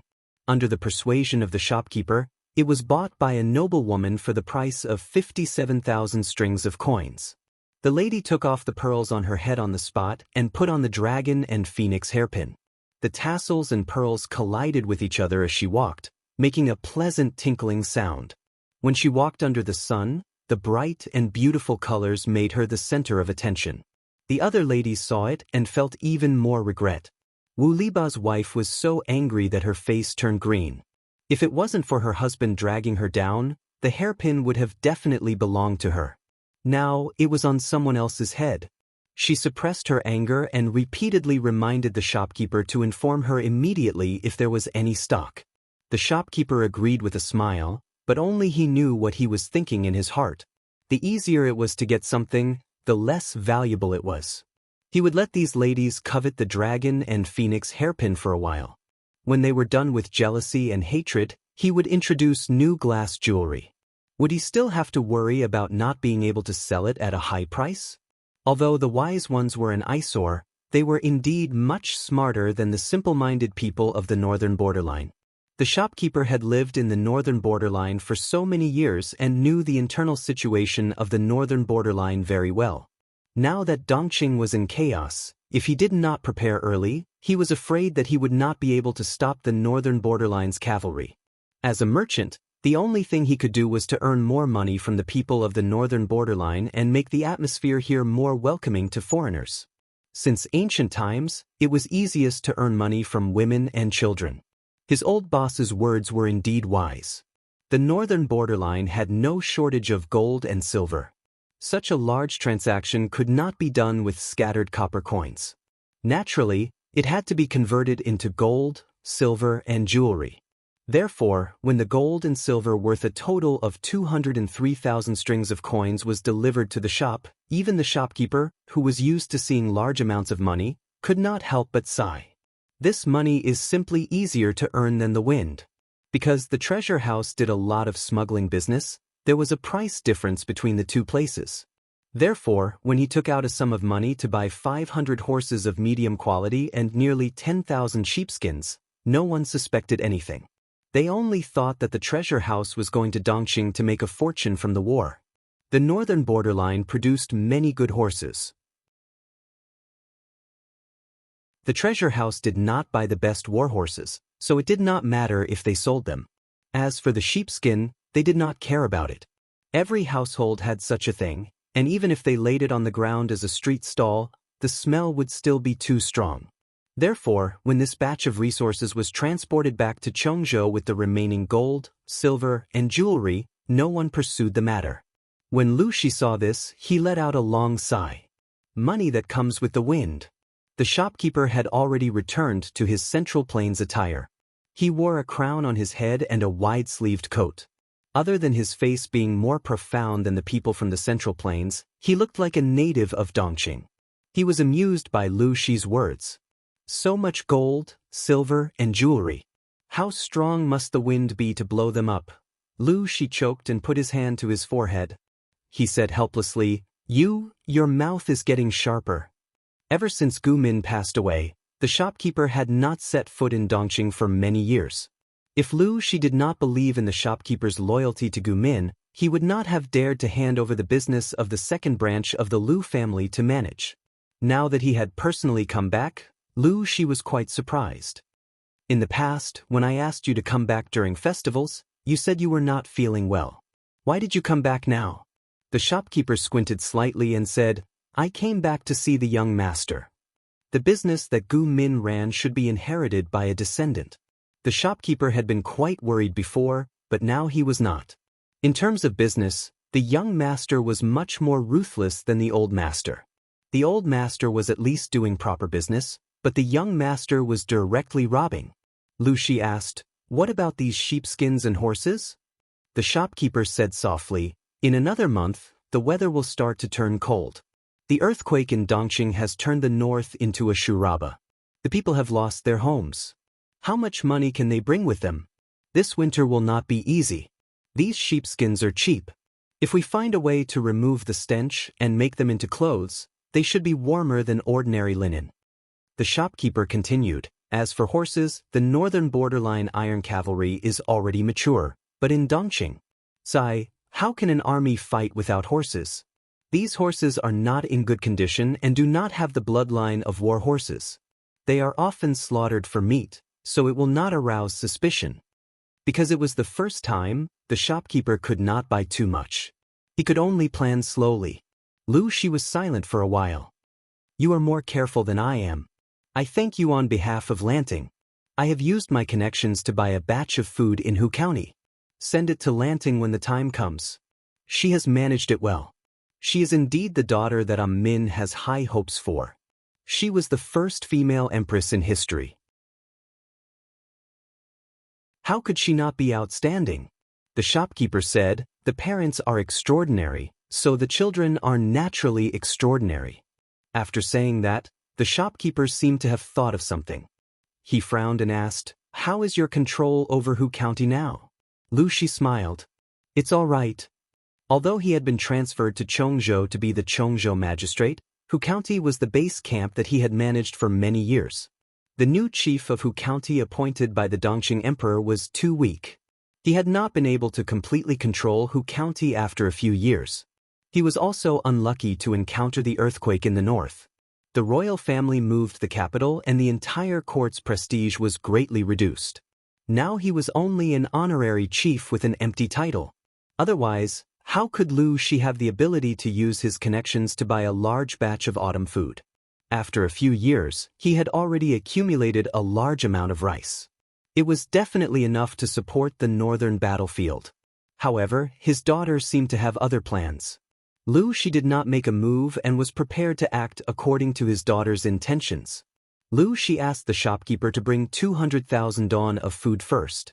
He also sent 5,000 infantrymen and 2,000 cavalry archers to escort them. The north was in chaos now. The Red Lotus Group and the Tsing-Yi army were fighting fiercely. If they were not careful along the way, they might lose everything. In the blink of an eye, it was the middle of September. The heat of summer gradually subsided. The people of Xiangyang district changed into cool autumn clothes. Feng Jin's Changxing was already 5 months old. She was lively and active. She could often roll from one corner of the room to the other. She was also impatient to stay in the house. She often wanted to roll out of the room. When the maidservants wanted to carry her, she would make a squeaking sound and slap their hands. If they carried her stubbornly, her crying voice could be heard far away. She still cried without tears. Over time, Feng Jin and his wife also let the child be. However, they never expected that the older the child, the more willful her temperament became. For example, today she especially clung to Feng Jin. She hugged his sleeves and refused to let go. She tried her best to crawl into his sleeves. Jingxian, carry Changxing away. If I don't go to the government office, Lanting will mock me again. Changxing probably understood the meaning of Feng Jin's words. She held her mouth and silently wept. Tears fell one by one. She did not cry or howl. She looked at Feng Jin silently and cried silently.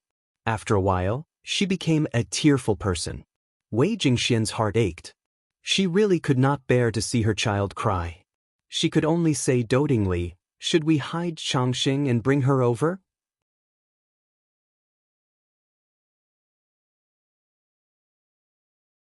Chapter 447.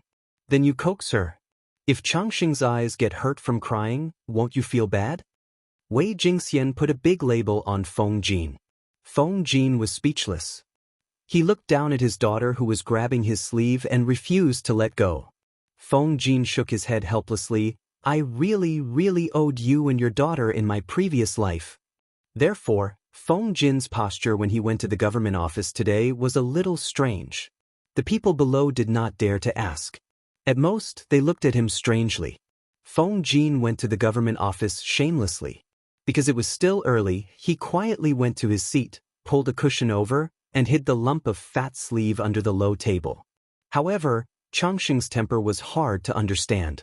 She was very obedient on the way, but once she entered the government office, she did not want to stay in his sleeve anymore. Huayu, what's wrong with you? Qiguan Rang's work was about to end. Nearly 80% of the people had completed their registration. His work was not so rushed. He simply slowed down his pace and no longer worked overtime crazily. He ate and slept well every day. After a few days, his thin and sunken cheeks had also regained some flesh. He looked a little more plump, and his complexion was rosy. Therefore, during this period, the first person to come to the government office was often not him, but either Feng Jin or Su Ku. Feng Jin felt his daughter struggling, and his expression changed slightly. No, nothing. He was about to grab his little daughter back, but she rolled out of his sleeve unexpectedly. Qiguan Rang was shocked. He looked at Feng Jin, then looked at the chubby girl. He opened his mouth but could not say anything for a long time. I didn't expect that you, Feng Huayu, are also involved in human trafficking, right? Qiguan Rang's mind changed. He had clearly guessed the identity of the little girl, but he still laughed and joked. Feng Jin's face turned red. He simply gave up and closed his eyes to admit it. Changxing is too clingy. This morning, she grabbed my sleeve and refused to let go.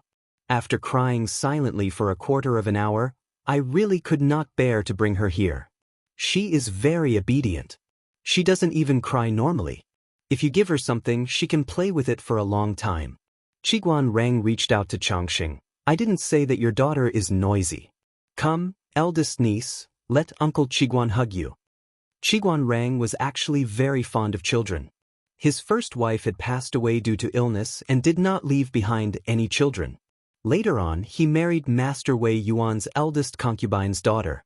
The two of them were very loving after their marriage and only gave birth to a daughter 2 years later.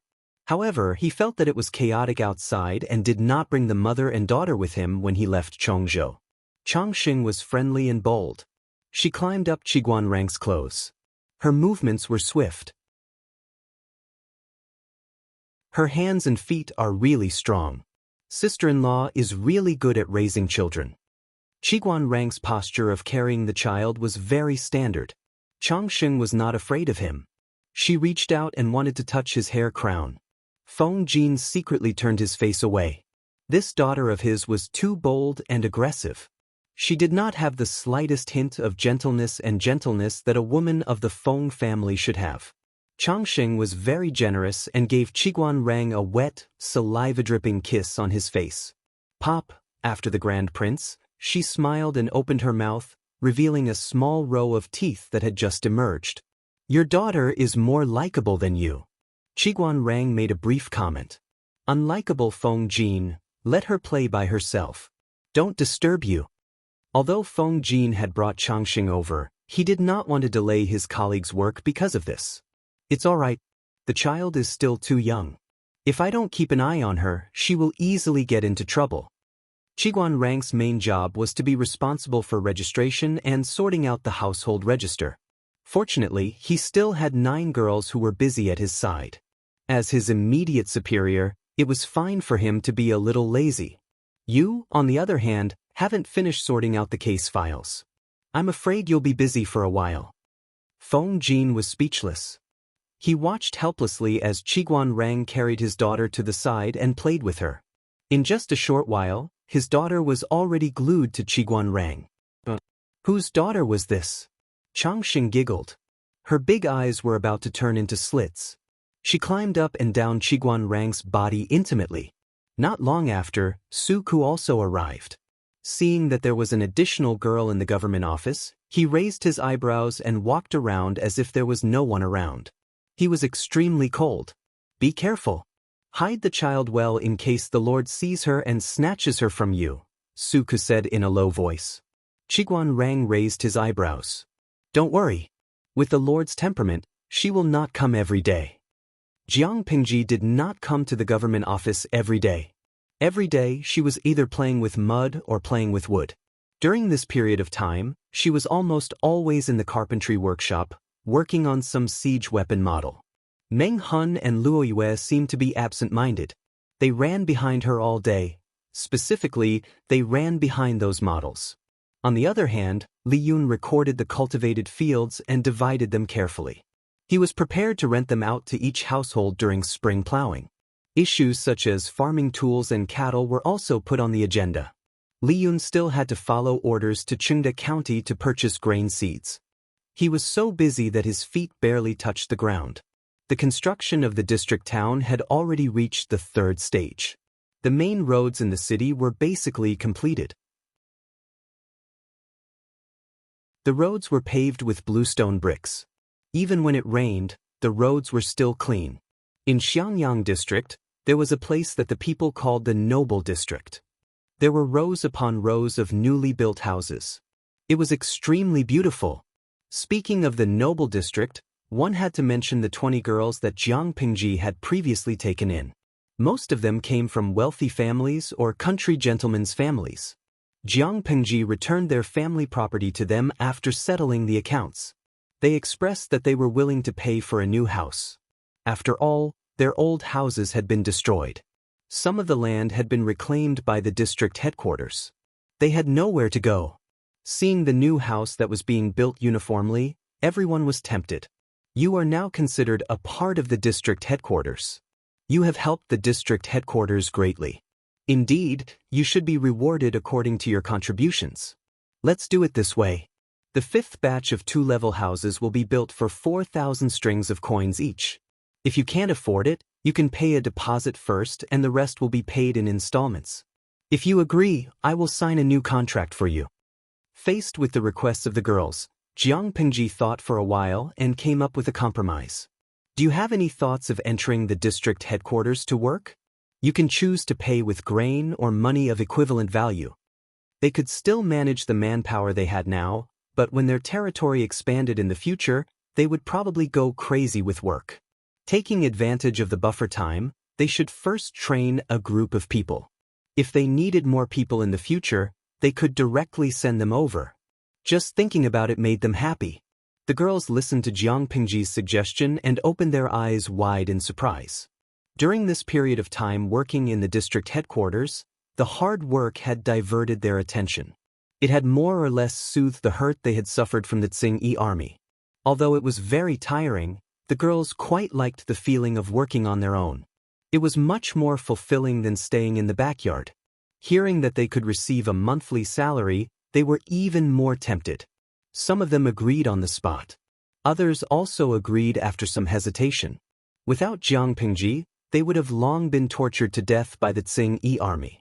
Even if they did not die, their family property would have fallen into the hands of other clansmen. Lonely women who had lost their chastity could hardly survive in today's world. The young district magistrate in front of them gave them a chance. Only fools would not seize it. If they had a position in the district magistrate, the shameless elders in the clan would not be able to force them to do anything. Without much effort, Jiang Pingji recruited another 23 literate and good employees. They were deeply grateful to her. They would not complain no matter how late they worked. They rushed to do any paperwork.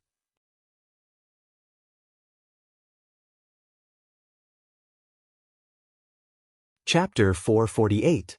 The maids in the residence always treated Changxing carefully. Of course, she did not like maids. Qiguan Rang did not think that children were delicate. Not only would he pat her but to urge her to crawl forward, but he would also tempt her with brightly colored things. Therefore, Changxing liked to play with Qiguan Rang. He was a good playmate. She crawled quickly with her hands and feet, giggling non-stop. Sparkling saliva hung from the corner of her mouth, and her smile was very bright. TSK, she looks like you and sister-in-law, but this character? How do I put it, they are not alike at all. Qiguan Rang could not imagine Feng Jin crawling while giggling. The key was that this little girl had a bad temper. It was okay to tease her occasionally, but if she got angry, she would argue with you directly. She was willful and overbearing. Feng Jin buried his head in the files. His daughter was playing happily with Qiguan Rang, which made him feel sour and pitiful. She is just a child who doesn't know anything. What character can you see? Feng Jin said as he put the organized files in the designated position. Then, he took out another scroll and slowly spread it on the table. He glanced at Qiguan Rang from the corner of his eyes. This guy was holding his glass and waving it in front of Changxing. Then, he led the little girl to crawl from the north side of the government office to the south side. His daughter was still giggling and crawling over. The entire mats of the government hall were wiped by her petite body. Who said that? Don't old people say that 3 years old can tell one's age? There is not much difference between 3 years old and 3 months old. Anyway, your daughter's character is not gentle and virtuous. Qiguan Rang usually liked to keep a straight face, and even looked at people with dark eyes. However, when he played with Changxing, he showed some gentleness and pampering. This was seen by an acquaintance. How could he not find it rare? Feng Jin almost broke the brush in his hand. What did he mean by his daughter's character was not gentle and virtuous? Which woman of the Feng family was not educated, gentle, virtuous, intelligent, and beautiful? Qiguan Rang did not tease Changxing anymore. He let her grab his sleeve and climb on top of him, wiping his sleeve with her saliva. Come, you must be tired. Let uncle hug you and rest. He did not mind the dirt. He picked up the giggling Changxing and found a comfortable position for her. He said nonchalantly, in today's world, it's not wrong for a woman to be stronger. Do you still remember reading the 4 self-accomplishment classics for women? That's what they look like when they're too gentle and virtuous. Feng Jin was taken aback. He was rendered speechless by Qiguan Rang's words. I hope that my daughter can be as active and lively as Changxing. When she grows up, I'll hire a martial arts teacher for her. Who knew when the world would calm down? The daughter that he had raised with his own hands was the apple of his eye. He could not bear to hurt her at all. For example, Huaiyu, when Changsheng was bothering you, didn't you still secretly bring her in your sleeve? However, when a woman grows up, she has to get married and have children. This is the way of reproduction, as well as the natural order of things. As a father, how many years could he accompany her? Children should walk their own paths in the future. If they were stronger and braver, they would get hurt less in the future. Don't you agree, little Changsheng? Changsheng did not understand these words, but she knew that Qiguan Rang was talking to her, so she giggled. Feng Jin was silent for a long time. After a while, he said, "Isn't it still early?" 16 years at most. Qiguan Rang's face was sullen. He pursed his lips. How old was sister-in-law when you married her? Feng Jin was suddenly speechless. He was in a terrible mood. He did not know if it was because he felt that his daughter was too short by his side, or because of Qiguan Rang's words. Hey, Xiaoyu, why aren't you saying anything today? Qiguan Rang sat on the ground and teased Changsheng. Suke happened to walk past him. Suke sneered. I don't have a daughter. Asking a man who did not even have a daughter to participate in such a sad topic, was he trying to stab his heart? Qiguan Rang secretly pursed his lips. Changsheng, who was in his arms, giggled and wanted to stand up. Then she pulled his hair crown. Which family's child is this? Jiang Pingji was dressed in a short brown shirt and had a windproof cloak draped over her shoulders. She looked like she had just come out of the carpentry workshop. As soon as she entered the door, she saw Qiguan Rang sitting on the ground holding a fair and tender baby. She could not tell that this guy had the potential to be a nanny. Judging by her appearance, she's from Huayu's family? Qiguan Rang held Changsheng and bowed slightly. My lord, this is Changsheng from Huayu's family. Changsheng did not care who came. She grabbed his hair crown and did not let go. She screamed and prepared to exert force. After a while, a pair of strong, lean hands grabbed her under her armpits and lifted her up. But she was still holding on to the man's hair, and her two chubby paws refused to let go. They were in a silent stalemate. Qiguan Rang reluctantly took off the hair crown and stuffed it into his sleeve. She would not be able to grab it this way. It's quite heavy. Jiang Pingji held the child in her arms and weighed him.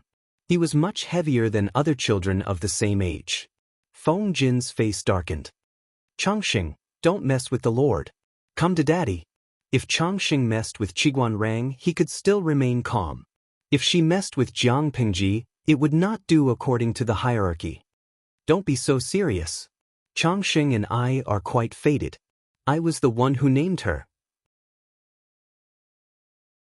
Jiang Pingji teased Changsheng and pinched her bones.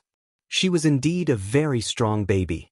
Feng Jin looked at her nervously for a while. When he saw that Changsheng did not cry, he slowly felt relieved. Jiang Pingji pinched Changsheng's chubby face. Looking at this girl, I feel that there will be a joyous occasion today. Qiguan Rang smiled and said, That's strange. This child was very noisy and lively before. Why is she so obedient when she's with the Lord? Jiang Pingji was not surprised. There was a slight smile on her face. It's normal. Children are very sensitive to auras. A child's perception of auras was incomparable to an adult's. Changsheng dared to mess with Qiguan Rang, but she did not dare to mess with Jiang Pingji. This was the survival instinct that small animals were born with. Tiantian Zizai Xiuxian. Streamer, was this child born in the earthquake? Ren Xiandao. Wow, Xiaobei looks so cute. She's chubby and has nice facial features. Daily Huanbokingsen. Look at who Changsheng's parents are. The parents have good genes, so the child can't be too bad. Jiang Pingji was distracted as she glanced at the bullet screen. Her cheeks were flushed with a milky fragrance. Pop, Jiang Pingji turned her head to look. Little Changsheng was giggling. Her adorable appearance had captured a large number of fans. Naughty. Jiang Pingji gently tapped the tip of her nose. Changsheng did not understand. She hugged her finger and wanted to stuff it into her mouth. Ah woo. Jiang Pingji's fingertips touched her teeth. She wanted to pull her finger out. At that moment, heavy footsteps came from outside. Meng Hun knelt outside the door and panted. "My lord, there are nearly 20,000 troops and horses 20 miles outside the city. Their intentions are unknown." The atmosphere at the scene froze. Subconsciously, Feng Jin looked nervously at Jiang Pingji and Changxing in her arms. All the muscles in his body were ready to move, as if he wanted to catch something. Jiang Pingji frowned. She lowered her head and gently pulled her finger out. She kissed the little girl's forehead in a comforting manner.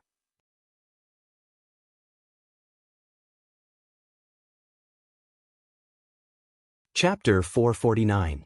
A child's perception of the surrounding aura was the most acute. Changxing's watery eyes were wide open, not understanding what was happening. Jiang Pengji stroked Changxing's fluffy hair and said softly, "Huaiyu, don't be so nervous. Don't scare Changxing."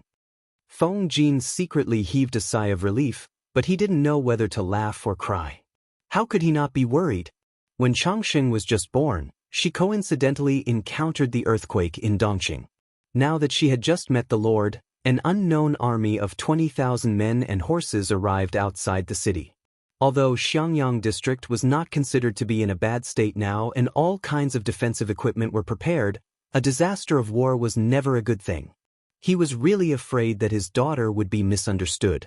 How could he not be worried? It might not be a bad thing. Let's go and take a look first. She teased Changxing to make sure that she did not scare the little girl, then she returned Changxing to Feng Jin. Jiang Pengji casually pulled the cloak that was placed at the side, unfolded it and neatly put it on. "Let's go." Feng Jin pursed his lips and stood on the spot. His gaze was complicated. Qiguan Rang was slightly slower. He whispered to him, "My lord is not a reckless and brainless person. I know. After all, we've known each other for many years. Lanting is trustworthy." Feng Jin also lowered his voice and used his wide sleeves to cover Changxing. To be honest, when Meng Hun came over to report the news, he really felt that he was about to stop breathing. He was afraid that Jiang Pingji could not suppress her emotions and Changxing in her arms would be the one to suffer. Feng Jin did not dare to imagine. Fortunately, she was better than he imagined. She was more restrained, more courageous, and more broad-minded. At that moment, Feng Jin almost had the urge to cry. He kissed the innocent Changxing and felt a sense of relief after escaping a disaster. Being kissed by her own father, Changxing giggled. She kicked her feet, stretched her neck, and kissed his cheek. Qiguan Rang and Feng Jin left the government office one after another. Jiang Pengji's figure was already nowhere to be seen. Time was tight. She had already galloped out of the city on her horse. The siren sounded in Xiangyang district. The people packed up their stalls and hid in their houses. The streets were already empty. Feng Jin and Qiguan Rang took a while to climb the city gate. Jiang Pengji stood behind the wall with a solemn expression. Su Ku was not much earlier than them and was panting. Who are those people? Could it be the Tsing-Yi army again? Su Ku panted, his face sweating profusely. The messenger half knelt on the ground and said respectfully, "According to the scouts at the front, the enemy has about 2,000 cavalry archers and 5,000 elite infantrymen. Moreover, the enemy is fully armored and well-equipped. As for the others, because they were too far away, we still don't know the specific situation." Jiang Pingji placed one hand on her waist and the other on her eyebrows. She stared at him for a long time without making a sound. Su Ku asked, "Master, should we send someone to investigate again?" Jiang Pengji clicked her tongue softly. She turned her head and realized that the three strategists had arrived, as well as a burden. Feng Jin was worried about leaving the child in the government office. He covered Changxing with two wide sleeves to prevent her from being exposed to the wind. It wasn't just the three of them. The viewers in the live broadcast room were also on high alert. They felt like they were going to fight again today. Jin Tian Kang Wujing, how long has it been peaceful? Those bastards from the Tsing-Yi army are looking for trouble again? I must wipe out the debt. Oh my God, I'm a little afraid of blood. People die in war. Should I quit the live broadcast room first? Xianggu Leimeng, I had nightmares for a few days when I watched the streamer attack Xiangyang district and kill General Jiao of the Tsing-Yi army. Don't bully her, A war is about to break out. Children, retreat quickly. Jiang Pengji looked at them and raised her eyebrows. What were they talking about? Why are all of you here? And Huayu, the wind is strong on the city wall. Aren't you afraid that Changsheng will catch a cold? Her father was so broad-minded. It was definitely the credit of his virtuous wife, Jingxian, that Changsheng could be raised to be so fair and plump. Master, this. Feng Jin understood Jiang Pengji. Her expression didn't have the sternness before the war at all. Instead, she looked relaxed, which was strange. I don't know where the troops are from, but they shouldn't be coming for us. The alarm is temporarily cancelled. Jiang Pengji had fought in wars for many years in her previous life. Her battle experience was richer than the few beside her. Her mental brain domain had basically recovered. She was extremely sensitive to qi. Naturally, she could see that there was no murderous aura on the troops' horses. If they had come to attack Xiangyang district, their murderous aura would have soared to the sky. You're still too young. She clicked her tongue. Send someone down to ask him why he's here. Lao Ciji Lianmeng. As expected, I should have trusted the streamer. Her expression was normal, so she was definitely fine. Jin Tian Fanfa Phyla. I was scared to death. I felt like my heart was in my throat. Even though the host was in another dimension, they didn't like killing. It was best to avoid a confrontation. When two soldiers fight, they don't kill the envoys. Just ask them why they're here. They won't kill anyone. Jiang Pengji spoke calmly. Her expression was calm. Her dark eyes were filled with inspiring absolute confidence. Although, I think this is nonsense. War is war. Death is death. What's the use of so many superficial etiquettes? Jiang Pengji clicked her tongue. She despised the so-called rules of the battlefield. In her world, if one was in a bad mood, they would start a war. Who would inform the enemy before a sneak attack? The three of them didn't know whether to laugh or cry. At that moment, Changsheng, who had been quiet all along, giggled. Feng Jin's face darkened. The wind on the city wall was too strong. It blew up Feng Jin's sleeves and tickled her. Jiang Pengji simply took off her cloak and folded it to cover Feng Jin's shoulders. It covered Changsheng, who was in his arms. Thank you, my lord. Jiang Pengji glanced at him. You talk too much nonsense. The wait was long. After a long time, the person she sent out returned. At the same time, he brought along a man who was about 40 years old. His sideburns were a little gray. He looked clean and upright. His facial features were more defined than the men from the Central Plains. His eyes were not pure black. Instead, they were a light brown. The man stopped 10 steps away. He looked Jiang Pengji up and down. Tears were brewing in his eyes. As if he had confirmed something, the man folded his sleeves and bowed. Your servant, Guexin, pays his respects to the young master. At that moment, not only were Feng Jin and the others dumbfounded, but the audience in the streaming room was speechless.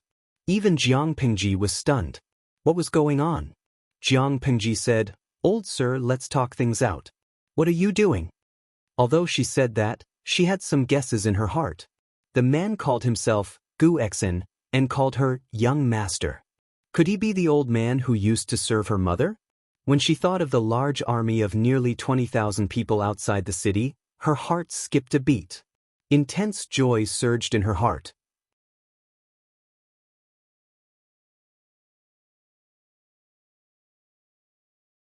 Chapter 450. Young master, you're flattering me. The person in front of him was the shopkeeper of the treasure house in the northern borderline. He had long been freed from his slave status, but in front of Gu Min's only descendant, he still addressed himself as an old servant.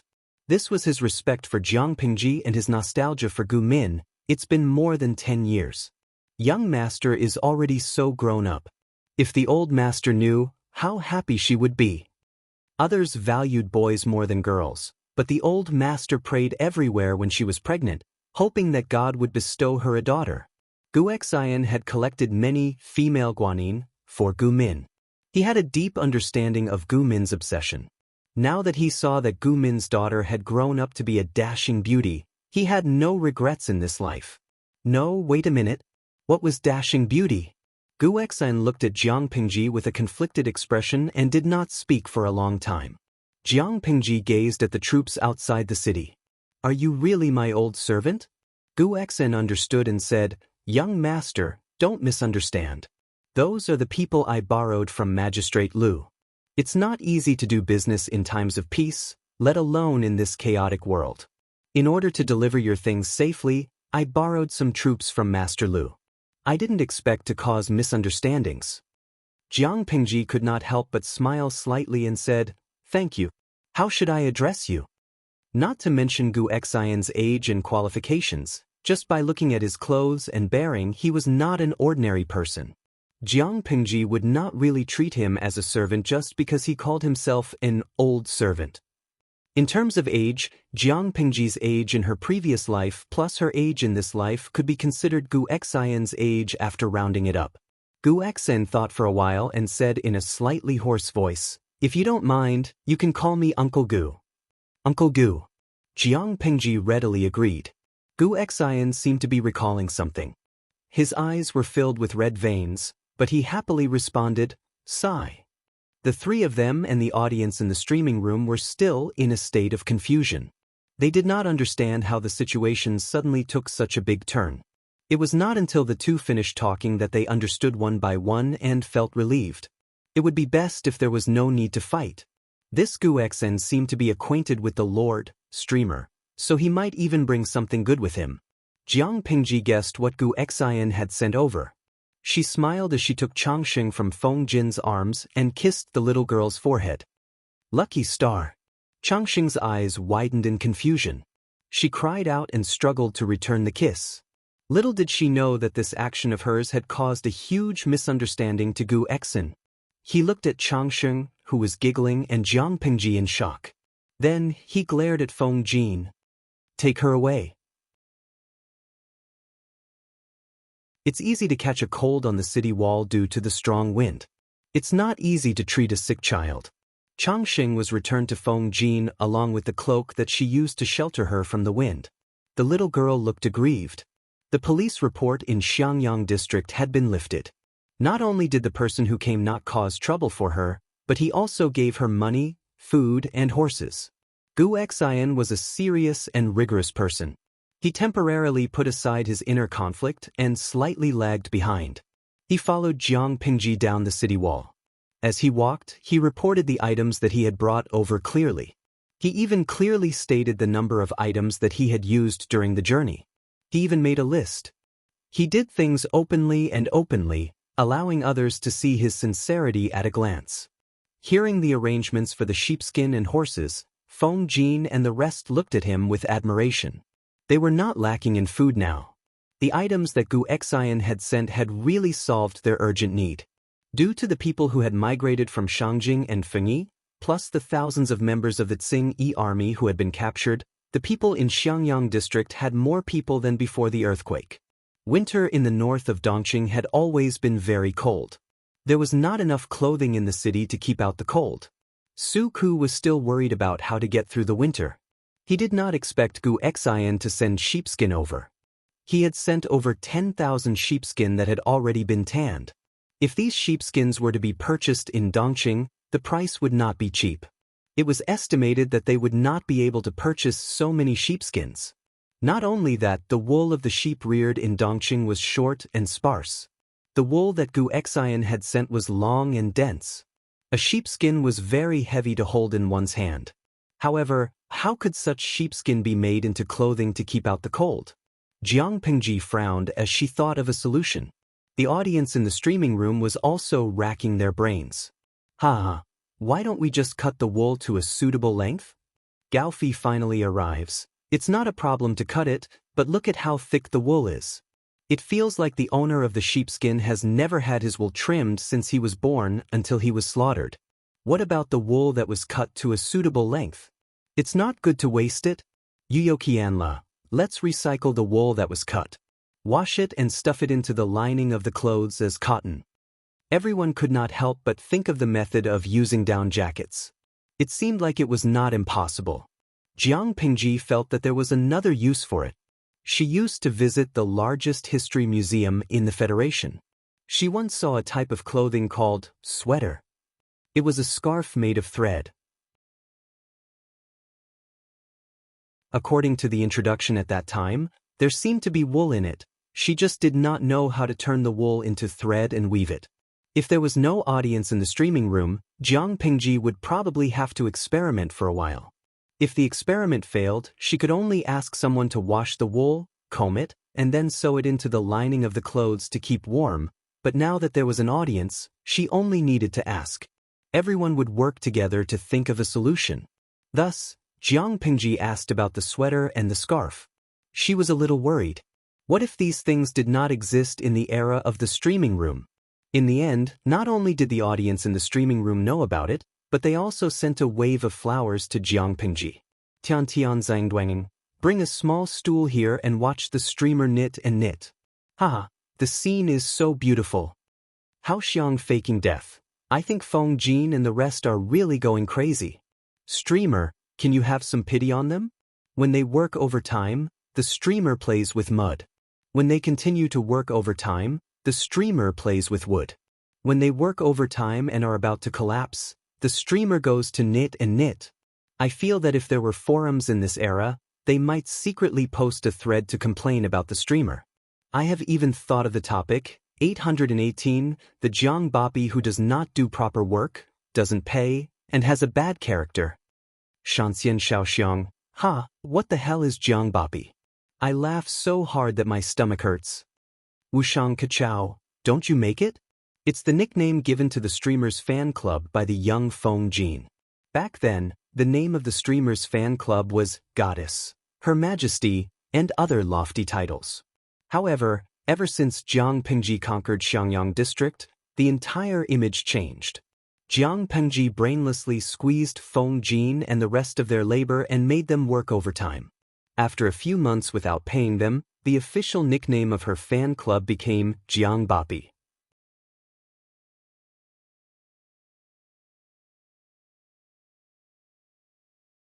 Chapter 451.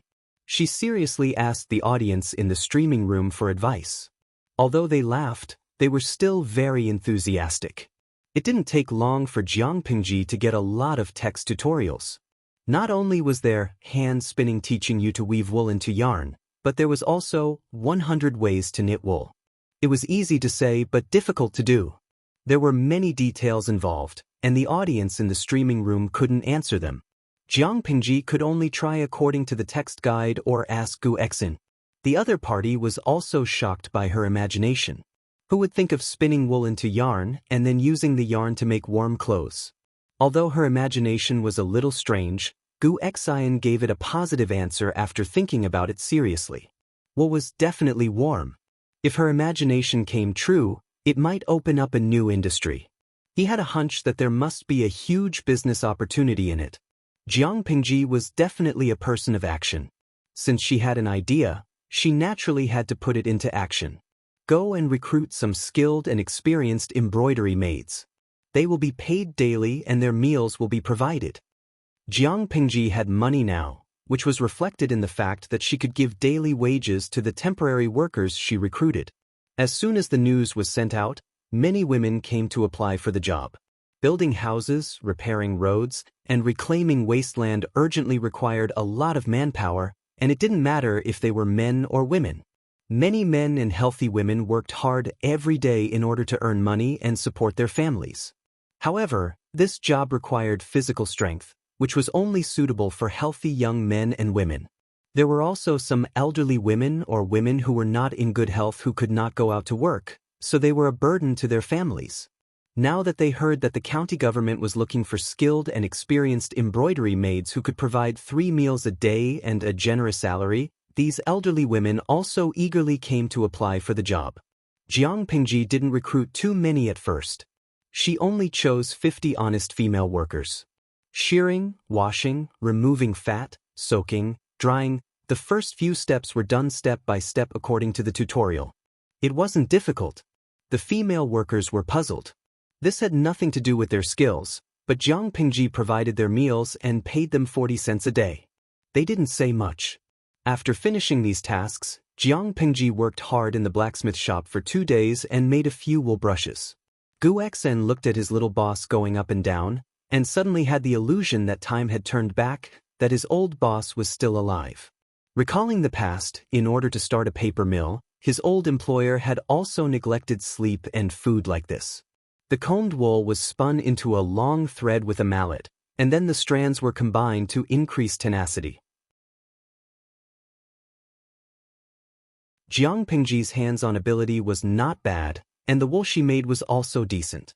Needless to say, the female workers who worked hard seemed to have a certain degree of obsessive-compulsive disorder. They had to make the wool to be of equal thickness. After experimenting for a while, they had basically gotten used to it. With 50 people working together, the efficiency had greatly increased. In just a few days, he had accumulated hundreds of wool balls. When the female workers heard that the district magistrate wanted to weave clothes with the fur balls, they muttered to themselves while Jiang Pingji was not around. "My goodness, how are we going to make clothes with such thick embroidery threads? Could it be used to repair it?" A female worker giggled and sat on a small stool, her hands skillfully brushing the wool. "A thread is thicker than the holes on the clothes. How do you sew it?" Someone else said, "Who knows? Don't be fooled by our district magistrate's young age. He has a lot of ideas in his mind. Since he paid for people to work for him, he must have his reasons. If you are so curious, go ask the district magistrate yourself. Why are you staying here and talking so much?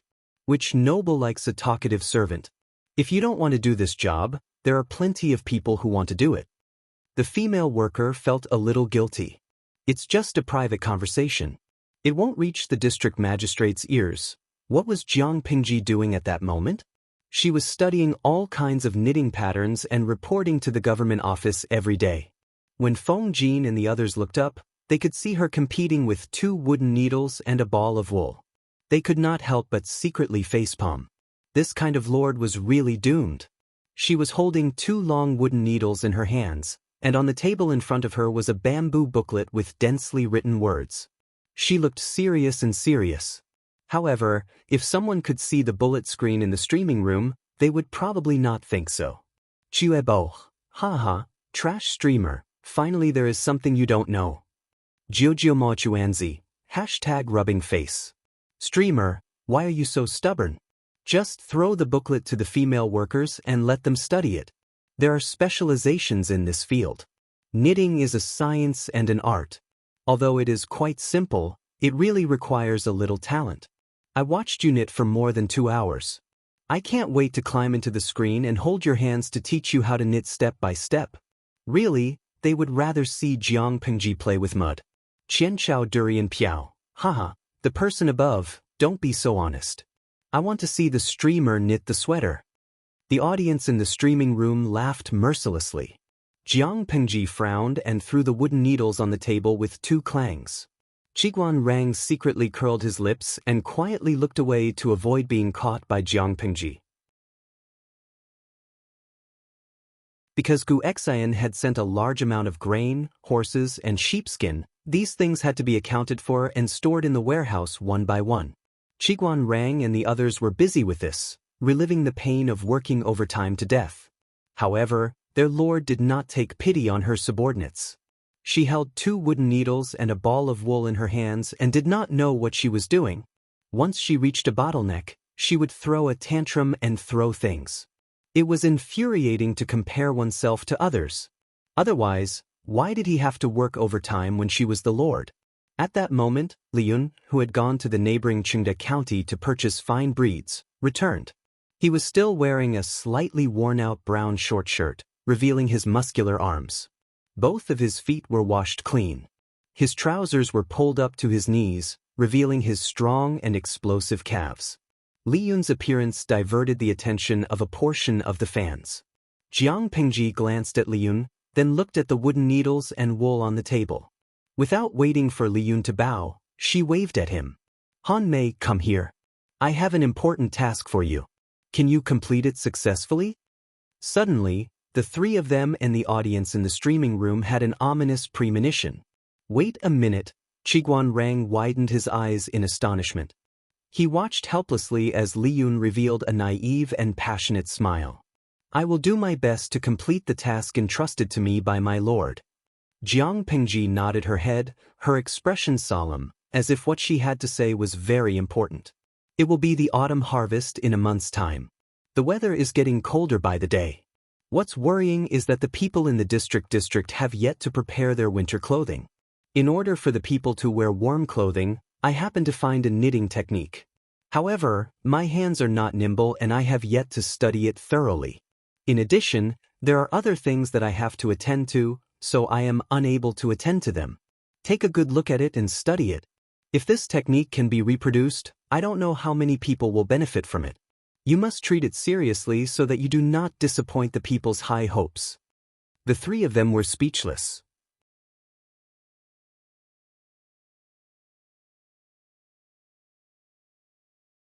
Chapter 452. Li Yun was wondering what it was about, but when he heard that it was to help the people get through the winter, it was a matter of great importance. His heart warmed up, and he immediately agreed. Looking at his expression, no one doubted that if he was asked to issue a military order, he might really do it. Dalodo Duoya, damn. Trash streamer. Kafugwo, you asked Li Yun to farm before, and now you want him to knit a sweater. That's enough of you. Let Wahuanqing go. Trash streamer +1, let go of that guy, let me do it. Hee. Trash streamer +2, don't run after work if you have the guts. Let's go to the rooftop and learn from each other. Doesn't the streamer's conscience hurt to bully the innocent Li Yun? How did you come up with the idea of asking Li Yun to knit a sweater while holding a gun with both hands? Jiang Pingji was indifferent to the attacks, and she even shamelessly posted a bullet screen. Streamer V. I'm doing more work for the capable, how am I bullying him? Then, the bullet screen was filled with a stream of bah, clearly expressing their disdain and despise for Jiang Pingji. It was proven that Li Yun's hands-on ability was much stronger than Jiang Pingji's. He carefully looked at the most basic knitting pattern, then he hugged the ball of wool and studied it for a long time. At first, he was stuttering, but after he became familiar with it, he knitted it neatly. After a while, he knitted a small section, which was about the length of a pinky finger. This is amazing, so it can be done this way. Li Yun looked at the crisscrossed wool thread in surprise. His interest was piqued, and he hurriedly studied other slightly more complicated patterns. If I knit them together, it will be soft and thick, and it will feel warmer than 10 layers of linen. This time, it was Jiang Pingji's turn to be speechless. Feng Jin and the others curiously went forward and pinched it with their fingers. It was indeed very soft and thick, but they did not know how warm it was. But, based on this knitting speed, I don't know how long it will take to make a shirt. The efficiency was too slow. Feng Jin was a little annoyed. Jiang Pingji rolled her eyes and took out a simple drawing of a piece of bamboo paper. He spread it out in front of everyone and said in a deep voice, "Do you really think you're going to use wool to weave a set of clothes that you're wearing? Not to mention anything else, just the 2 sleeves were extremely heavy. How was he supposed to wear them? I just knit a close-fitting piece of clothing, like this." She did not choose the modern sweater design given by the audience in the live broadcast room. Instead, she chose a design that was more acceptable to Feng Jin and the others. However, the wide sleeves became narrow sleeves, and the lapels were slightly modified. The trousers were more tan. On the whole, it didn't exceed the range of people's acceptance. It was just that the material was replaced with wool. My lord is truly deft and deft. Li Yun did not conceal his compliments. He thought that all lords should do nothing, be high and mighty all day long, and be above the common people. After getting to know Jiang Pingji, he felt that this kind of lord was not bad. She was amiable and approachable, worried about the people, and thought about them every day. This was probably the wise ruler that her master often talked about. Where else could he find such a good lord? I think so too. Do your best. Jiang Pingji patted Li Yun's shoulder, and he agreed heroically. In less than 2 days, Li Yun knitted a set of clothes for Feng Jin's Changxing. Feng Jin was speechless. Li Yun's skill at knitting sweaters was similar to his skill at farming. He improved rapidly. In just a day or two, he had knitted a few simple patterns for Changxing. The young lady was delighted after she wore it. She crawled all over the place happily. However, the clothes were too warm. She couldn't stand it and wanted to take them off. It's indeed very warm. Feng Jin felt the temperature inside the clothes. Quickly put some clothes on Changxing. Don't let her catch a cold. Li Yun said with some disappointment. It's a pity that the speed of making clothes isn't fast. Feng Jin shook his head and denied it. You're wrong. This speed is already quite shocking. Han Mei, do you know how clothes are made? From the silk spun by silkworms to weave into cloth, and then the cloth into clothes, who knows how many processes and manpower are involved in the process. Even the sackcloth worn by the common people also costs a lot. This kind of woolen clothes can be said to be made very quickly. Li Yun understood what Feng Jin meant, and his face revealed a joyful expression. They could raise sheep that grew wool quickly. The sheared wool could be made into wool and then knitted into sweaters. The time taken was much shorter than cloth. Although this kind of thick clothes could only be worn during the cold season, weren't the people lacking clothes that could keep them warm? Ordinary sackcloth couldn't keep them warm. The weather in the north of Dongqing was extremely cold. How many people died from the cold? If this kind of woolen clothes could be popularized, how many people could be saved in one winter? The more he thought about it, the more excited Li Yun became. My lord is really a very kind person. He tried hard to suppress the excitement on his face and clenched his fists tightly. Feng Jin laughed in his heart. He didn't deny his lord's talent, but to say that she was a very kind person? He had reservations about this description. Li Yun in front of him was also an interesting person. His lord tricked him like this, but he could still find something to entertain himself. It was the standard case of being sold and still foolishly giving money to the seller. After Feng Jin's guidance, Li Yun was even more motivated.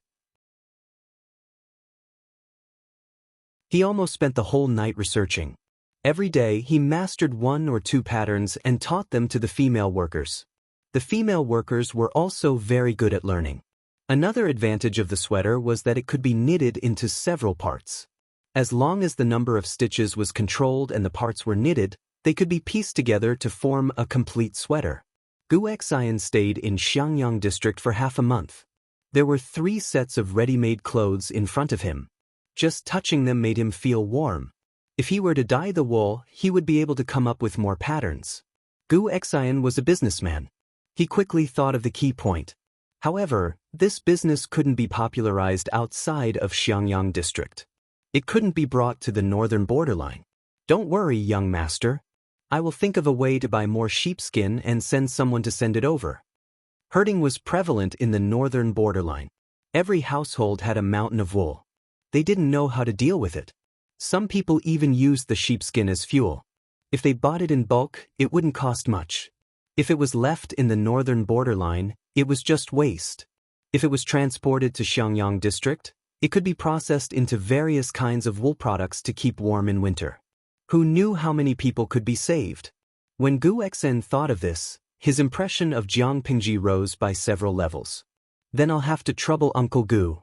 Jiang Pingji didn't stand on ceremony. After this winter, she planned to mobilize her troops to Fenyi County after the spring plowing. She had been unhappy with the Tsing-Yi army there for a long time. It was time to expand her territory. Oh yes, when Uncle Gu returns, can you do me a favor and pass something to my father? Jiang Pingji left the knitting work to Li Yun.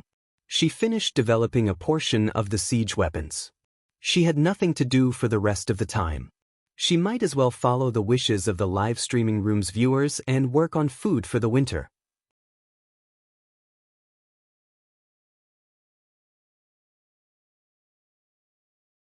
Chapter 453. What's the best thing to eat at a winter gathering? Many viewers had their own opinions on this question, but most of the answers were hot pot and barbecue. Tian Wuging, streamer, don't be careless and let the ancient people see the charm of modern hot pot. Jiang Pingji raised her eyebrows and searched Lu Shi's memory. She poured cold water on the viewer. Host V, if the hot pot you're talking about is warming the cauldron, I think it's better for you to give up on this idea. Many viewers were confused. They didn't understand what Jiang Pingji meant. Some viewers went to search on Baidu and found out that the so-called warming the cauldron was actually the ancient version of hot pot. It could be traced back to the Shang and Zhou dynasties, but there weren't complicated soup bases and seasonings in ancient times, so the hot pot wasn't tasty enough. Although the streamers' space and their history were different, some historical developments still had similarities. Heshibuzeo, #rested my chin. I'm so depressed. I thought I could conquer the taste buds of the ancient people with hot pot. Jiang Pingji smiled and sent a bullet screen. Host V, you can teach me how to make soup bases and sauces. I can conquer their taste buds just the same. The shopping center attached to the system was rubbish. There were pitifully few items on sale. It sold almost everything that was cheap. Jiang Pingji searched the shopping center and found many cheap seasonings, such as salt, sugar, MSG, and white vinegar. There were also single plants that could be used as seasonings when dried, such as pepper, dried ginger, chili, anise. She confirmed with the audience that these were cheap. However, some of them grew in barbarian lands or other continents and hadn't entered the Central Plains yet. Given the different situations in the two worlds, they didn't dare to be too confident. Anyway, they could be used as seasonings. Jiang Pengji clicked her tongue and said in her heart, "It's rare that your shopping center can gather so many things." Although it was just a small store, it was still a good thing for her to eat. The system, which was forcibly imprisoned by Jiang Pengji, couldn't help but snort coldly when it heard her complaints. Although it was imprisoned, the system didn't show any signs of nervousness or begging for mercy. Compared to the system, the lifespan of humans was too short. She couldn't live more than 100 years. When she died, could her soul resist the capture of the system? It said coldly, "You humans are really greedy and filthy creatures." After experiencing so many hosts, the system had long seen through the nature of human greed and shamelessness. It could only be said that it was too careless to be defeated by Jiang Pingji this time. This was one of the few times the system had spoken since Jiang Pingji had imprisoned it. Jiang Pingji secretly raised her eyebrows and said frankly, "Selfishness and greed are the unique qualities of intelligent creatures. To some extent, they are the necessary factors to promote the development of civilization.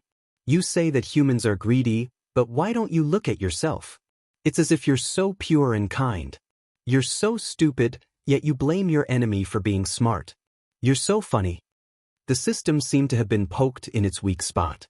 Its voice lost its usual calmness, and it said sarcastically, "I gave the host a new life, and when she was alive, she could do whatever she wanted. So when she died, wouldn't the things she left behind be my reward? It was just a fair trade. Don't be a whore and still want to maintain a chastity. There is no free lunch in this world." He couldn't suppress the greed in his heart. He didn't work hard, so he wanted to rely on the system to obtain all sorts of things. Fame, looks, wealth, lovers. But how could a stupid and ordinary person in his previous life be able to live like a star after being reborn? There is a reward for being famous for a lifetime. Jiang Pengji blinked and softly said, "Oh," in her heart. "What you said makes sense, but what does this have to do with me?" The system choked. This really had nothing to do with Jiang Pengji. It was just repressed for a long time and wanted to complain. After a while, it heard Jiang Pengji say, "I don't really agree with what you said. First, a fair trade is based on mutual transparency. Did you tell your host that if she eats something from you, she has to pay with her soul? Second, not everyone wants to be reborn like me. I was so famous in my previous life. Who asked you to come and resurrect me? How shameless. Third, do you dare to touch your own conscience and say that you chose the host only for her soul?" The system did not say anything. Jiang Pengji secretly rolled her eyes. A rookie was a rookie. He didn't have any skills, yet he dared to show off in front of her. If the system was really for the soul, why would it go through so much effort to resurrect the host, let the host exploit her for a lifetime, and then harvest her soul? According to Jiang Pengji's guess, the soul was just the last bit of value of the host. The system would not let go of it and squeeze it dry. After all, no matter how small a mosquito was, it was still meat. As for the real benefit, it should be something else, such as popularity points or something else. Jiang Pingji secretly thought in her heart. Unfortunately, she did not have enough clues. The system was playing dead again. TSK? Stupid data, Jiang Pingji muttered to herself. She recorded a few recipes for the soup base and a few methods of making sauces according to the audience in the streaming room. These were not secret recipes. If one were to look them up sincerely, they could be found on the internet. Jiang Pingji was not ungrateful for the help of the audience. Naturally, she felt touched. Wuyu Xiaoxian, something good happened. I feel that the streamer suddenly laughed while copying. It's so weird. I suddenly thought of a very interesting guy. He obviously has low IQ, but he always provokes me. What do you think this is called? Wu Li Wu Bian, retarded? Smart. Jiang Pingji gave this amazing reply 101 points. She was not afraid that he would become arrogant even if she gave him one more point. She put the soup recipes and the sauces recipes on the stove to dry, then folded them and put them away. I think I can open a warming cauldron shop. Maybe it's a chain. Tumi Dalao, streamer, please don't do that. Otherwise, the strategists in your house will cry at Lei Feng Tower. The Lord played with mud, wood, and knitting. She was already not engaged in proper work. If she opened a hot pot restaurant, TSK Disket. Just thinking about that scene made the audience in the streaming room feel distressed. Why was it so difficult to meet a reliable lord in this day and age? With the soup and sauces recipes for the hot pot, she could also gather all the necessary ingredients. Now, she only lacked the equipment needed for the hot pot and barbecue. Jiang Pingji studied the current warming cauldrons, the yuanyang pots of the audience in the streaming room, and the antique literature that she knew. She made a design overnight and went to the brick kiln to talk to the craftsman for the whole day. Seeing that Jiang Pingji was not coming to the government office again, Feng Jin and the other two did not know whether they should feel lucky or have a headache.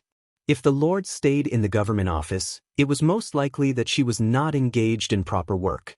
Just thinking about it gave them a headache. If the Lord did not stay in the government office, it was most likely that she was not engaged in proper work.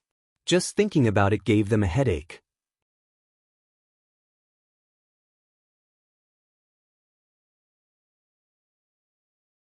Chapter 454.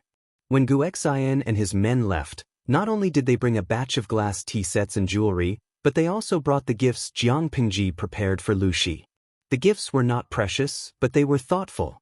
For example, there were a few sets of sweaters and trousers to keep out the cold, a set of multi-purpose hot pot equipment, a set of equipment for barbecuing and roasting meat, and the soup and sauce recipes that she copied. When Guxian saw these things, his expression became a little strange. If it weren't for the chaotic times, the young master would have become a merchant even more powerful than the old master. Not only would he have become the richest man in Dongqing, he could have even become the richest man in the 5 countries, and his business would have spread throughout the 9 prefectures and 4 seas. Unfortunately, the current world did not allow it. Thinking of this, Guxian felt a little more pity for Jiang Pingji. Before he left, he asked a question that he really wanted to ask. That Feng Langjun, is he a guest of the young master? Jiang Pingji looked at Guxian's mysterious expression, and she almost choked on her saliva. No, why you and I are just friends, best friends? We don't have that kind of relationship. Jiang Pingji answered decisively to prevent Guxian from thinking too much. Then that young girl was not the young master's child? Guxian asked. She said resolutely, no, it has nothing to do with me. Guxian did not know if he was regretful or relieved, but he left Xiangyang district with complicated feelings. Because of the supplies Guxian brought, the construction of the entire Xiangyang district took a big step forward. The whole city could see the prosperity of the future. It was rare for Jiang Pingji to restrain her idleness and obediently handle affairs in the government office. Recently, the busiest thing was the distribution of improved seeds and the lease of land for the next year.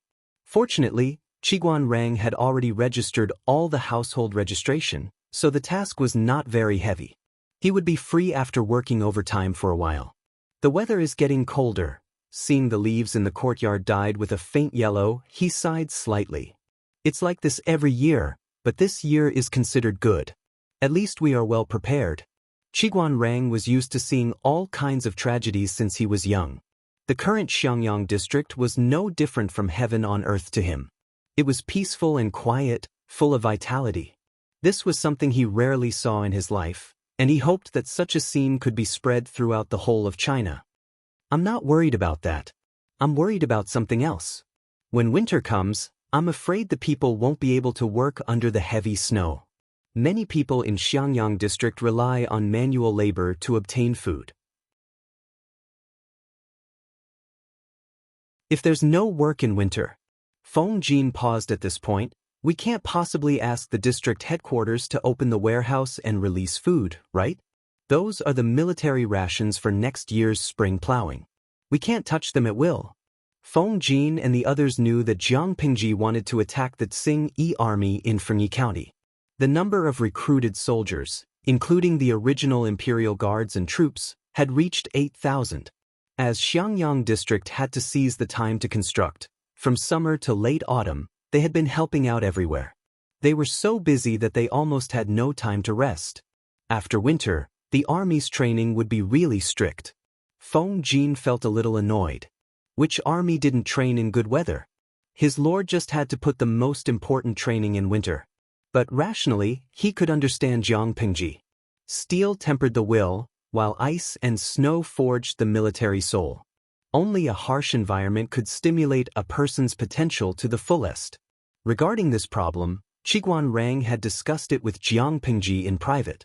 She gave him a solution that made him speechless. Qiguanrang said, "My lord talked to Rang about this a few days ago. She said, it's cold in winter. Stay at home and knit sweaters." His expression was stiff. He imitated Jiang Pingji's indifferent tone very well. Feng Jin was speechless. There was nothing wrong with this. Before the beginning of autumn, all the houses in the residential area had been completed. From mid-September, the people moved into the new houses in batches. The area of the houses was about 50 square meters. One room for one household. Every 10 households counted as a courtyard. Of course, these houses were rented to the people. 150 copper coins a month. Even the poorest families could afford it. At the beginning of October, the district headquarters began to recruit female workers in large quantities. They set up a knitting workshop. The number of female workers expanded to 150. The knitting workshop's main task was to process wool and spin it into wool balls. In addition, the knitting workshop also allowed women with some skills to learn how to knit sweaters. The district headquarters could give a reward of 25 to 45 copper coins for knitting a specific size sweater and wool pants. If the sweater had patterns and was exquisitely knitted, there would be a reward ranging from 5 to 10 copper coins. Of course, if men also wanted to do this work, the district headquarters would be more than happy to accept. As for the wool balls and knitting needles needed to knit sweaters and wool pants, every household had to register with the knitting workshop with their real address, real name, and the names of their family members. They also had to leave a deposit of 50 copper coins. This news was undoubtedly great news for the commoners. Knitting sweaters was different from other manual labor. They could stay at home. Even on the coldest winter day, they didn't have to worry about not having any work to do. They could save up some money and live more comfortably next year. Women with exquisite craftsmanship could knit 2 sets of sweaters in about 3 days. They had nothing to do all day, so they squatted at home and knitted sweaters. Many men secretly learned from their wives in order to earn more money. The quality of the houses built by the district headquarters was very guaranteed. It was much better than most people's houses with leaky walls. The people had great confidence in the first winter after the earthquake. It was already November. The cold wind that blew brought with it a chill that hurt people's skin. Sweaters and wool pants were officially on the market. They cost 40 copper coins for children and 100 copper coins for adults. The price was not high, but most of the people were watching. Those who were generous enough to buy sweaters and wool pants were mostly those who had knitted before. Not to mention other things, wearing it was really warm. Their whole body felt warm. They were not afraid of the cold wind at all by simply wearing a piece of clothing. In less than half a month, sweaters and wool pants were all the rage in the entire Xiangyang district. More and more sweaters were sold. Su Ku, the housekeeper, looked at the account book and almost cried. Sweaters and wool pants are a losing business. He carefully calculated the accounts. Every time he sold a set, he would lose 30 to 40 copper coins. Xiaoyu, you can't calculate it like this. Feng Jin pulled the circular scarf around his neck and smiled. You should also calculate how much the district headquarters will lose if the people freeze to death. If you calculate it this way, it's actually a big profit. The winter is hard to endure. Even in Shangjing, there are people who died from the snow and cold. It was a losing business. What Jiang Pingji wanted was people to survive. After entering the government office, Feng Jin hurriedly closed the door to block the wind from outside. Then he took off the circular scarf around his neck. If it was in the past, he would definitely wear a thick fox cloak over his head, making him look bloated.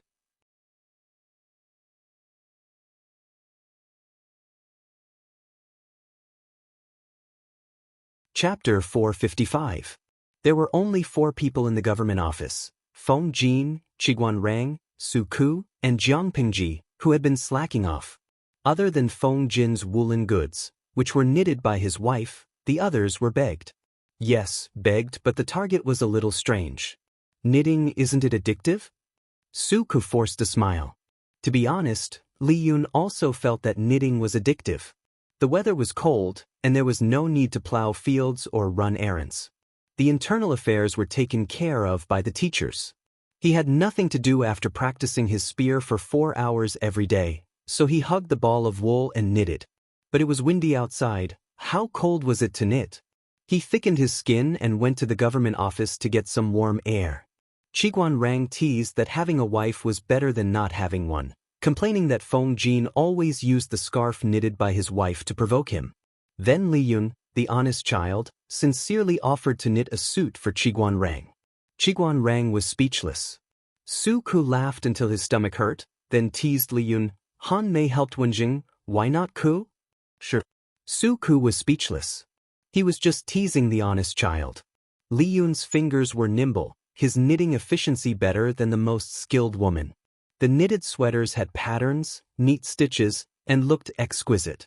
In just a few days, Qiguan Rang and Su Ku received the results of Li Yun's knitting. Both of them had mixed feelings. She was so virtuous she could be married. My lord, do you want to knit a suit? Li Yun's impression of Jiang Pingji had already gone off the charts several times. Remembering that she was also alone, he volunteered himself. But he was rejected. Jiang Pingji was too lazy to look up. No need, it's not like I'm unwanted. No one will even make a suit for me. What a joke. The ladies in the government office were fighting to make one for her. More importantly, I'm highly skilled in martial arts. There are few opponents in the world. I'm immune to heat and cold. I'm not like them, shivering like quails when they take off a piece of clothing. Jiang Pingji smiled wickedly, hitting the 3 strategists in the government office with her words. My lord, you're wrong. Although their physiques weren't as good as Meng Hun and the others, they weren't completely useless. Jiang Pingji glanced at them and said, Can you go out for a morning jog so early in the morning? The 3 of them were silent for a moment. If the blanket did not allow them to get up, they would not run. The wool from the north borderline was continuously sent to the Xiangyang district. In order not to arouse the suspicion of the north borderline and to avoid the fight between the Tsing-Yi army and the Red Lotus group, every batch of wool was transported on a different route. The knitted sweaters and trousers would not only be supplied to the people of Xiangyang district, the surplus would be sold to Chongzhou, where Lu Shi was from. Naturally, the price was not as cheap as here. It was at least 10 times more expensive. Chongzhou was much colder than Xiangyang district. However, at the beginning of the sale, not many sweaters and trousers were sold.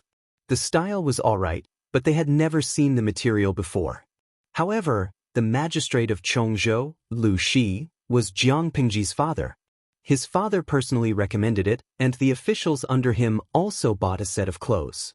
The moment they put it on, it was really warm, soft and comfortable. They were convinced by Lu Prefecture's governor's recommendation. Slowly, the market for the sweaters and trousers opened up, but the quantity was limited. Basically, they were sold out when they arrived in Chongzhou. Without any warning, the first snow of the year fell on the world. It was as big as a goose feather, and the sky and earth were the same color. It looked extremely beautiful. Jiang Pingji issued a decree in the district headquarters. Every household would be fined if the snow on their roof or in front of their door was more than an inch higher. Although most of the houses in the district are new houses, if there is too much snow, it will still cause the houses to collapse. In the land under my rule, I do not wish for the tragic scene of Shangjing's snow disaster to happen again. I hope that all the people in the district will be able to get through this winter in peace. Jiang Pingji's decree made many people complain, but the district headquarters had the final say in Xiangyang district. The people could choose not to implement it, but the district headquarters had the right to take back the rented houses and chase their entire family out. Faced with such a forceful implementation plan, the people could only swallow their complaints and obediently sweep the snow. Every courtyard was equipped with a ladder. Moreover, the houses were not tall, so sweeping the snow was not dangerous. Feng Jin looked at Jiang Pingji, who was becoming more and more beautiful, and said, "My lord, the people will understand your painstaking efforts." Jiang Pingji nodded and then said, "Don't be reserved, roast whatever you want to eat. In winter, having a hot pot and barbecue for a meal was the most exciting." In winter, the daily routine in the government office was basically having a meal and working overtime. As for when to have a meal, it depended on when she hunted for something big, or there would not be enough to eat. Jiang Pingji set up a charcoal grill, a barbecue plate, and a hot pot rack in the government office. The fuel was a pot of charcoal, and a few tables were put together. Whoever wanted to eat could roast whatever they wanted to eat. More than 10 kinds of seasonings were placed in different small glass plates to cater to each person's taste. There were no green vegetables in this season. The hot pot was filled with fungi, mushrooms, cured meat, or other game. Feng Jin looked at Jiang Pingji holding a brush, dipping it in the seasoning, and brushing it on the pheasant and chicken wings. He was completely at ease. With such a lord, what else could he say? Say that a gentleman should stay away from the kitchen? Looking at Meng Hun and the others who were eager to try, he could not bear to spoil the atmosphere with his words. Sigh. I'll just treat it as a party without so many rules, Feng Jin thought silently. He quietly extended his chopsticks and picked up a fat drumstick that Li Yun had just roasted.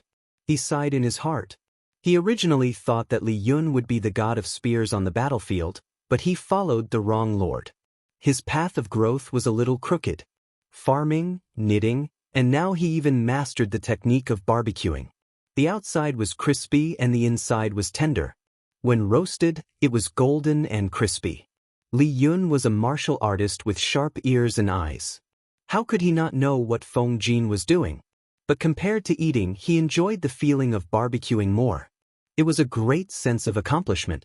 Because it was a private gathering, and Jiang Pingji suspiciously emphasized that there was no need to be too restrained, Qiguan Rang simply threw aside the rule of not talking when eating and quietly enjoyed the fruits of Meng Hun and the others' labor. When the district town stabilizes next year, Rang will want to bring my wife and daughter over.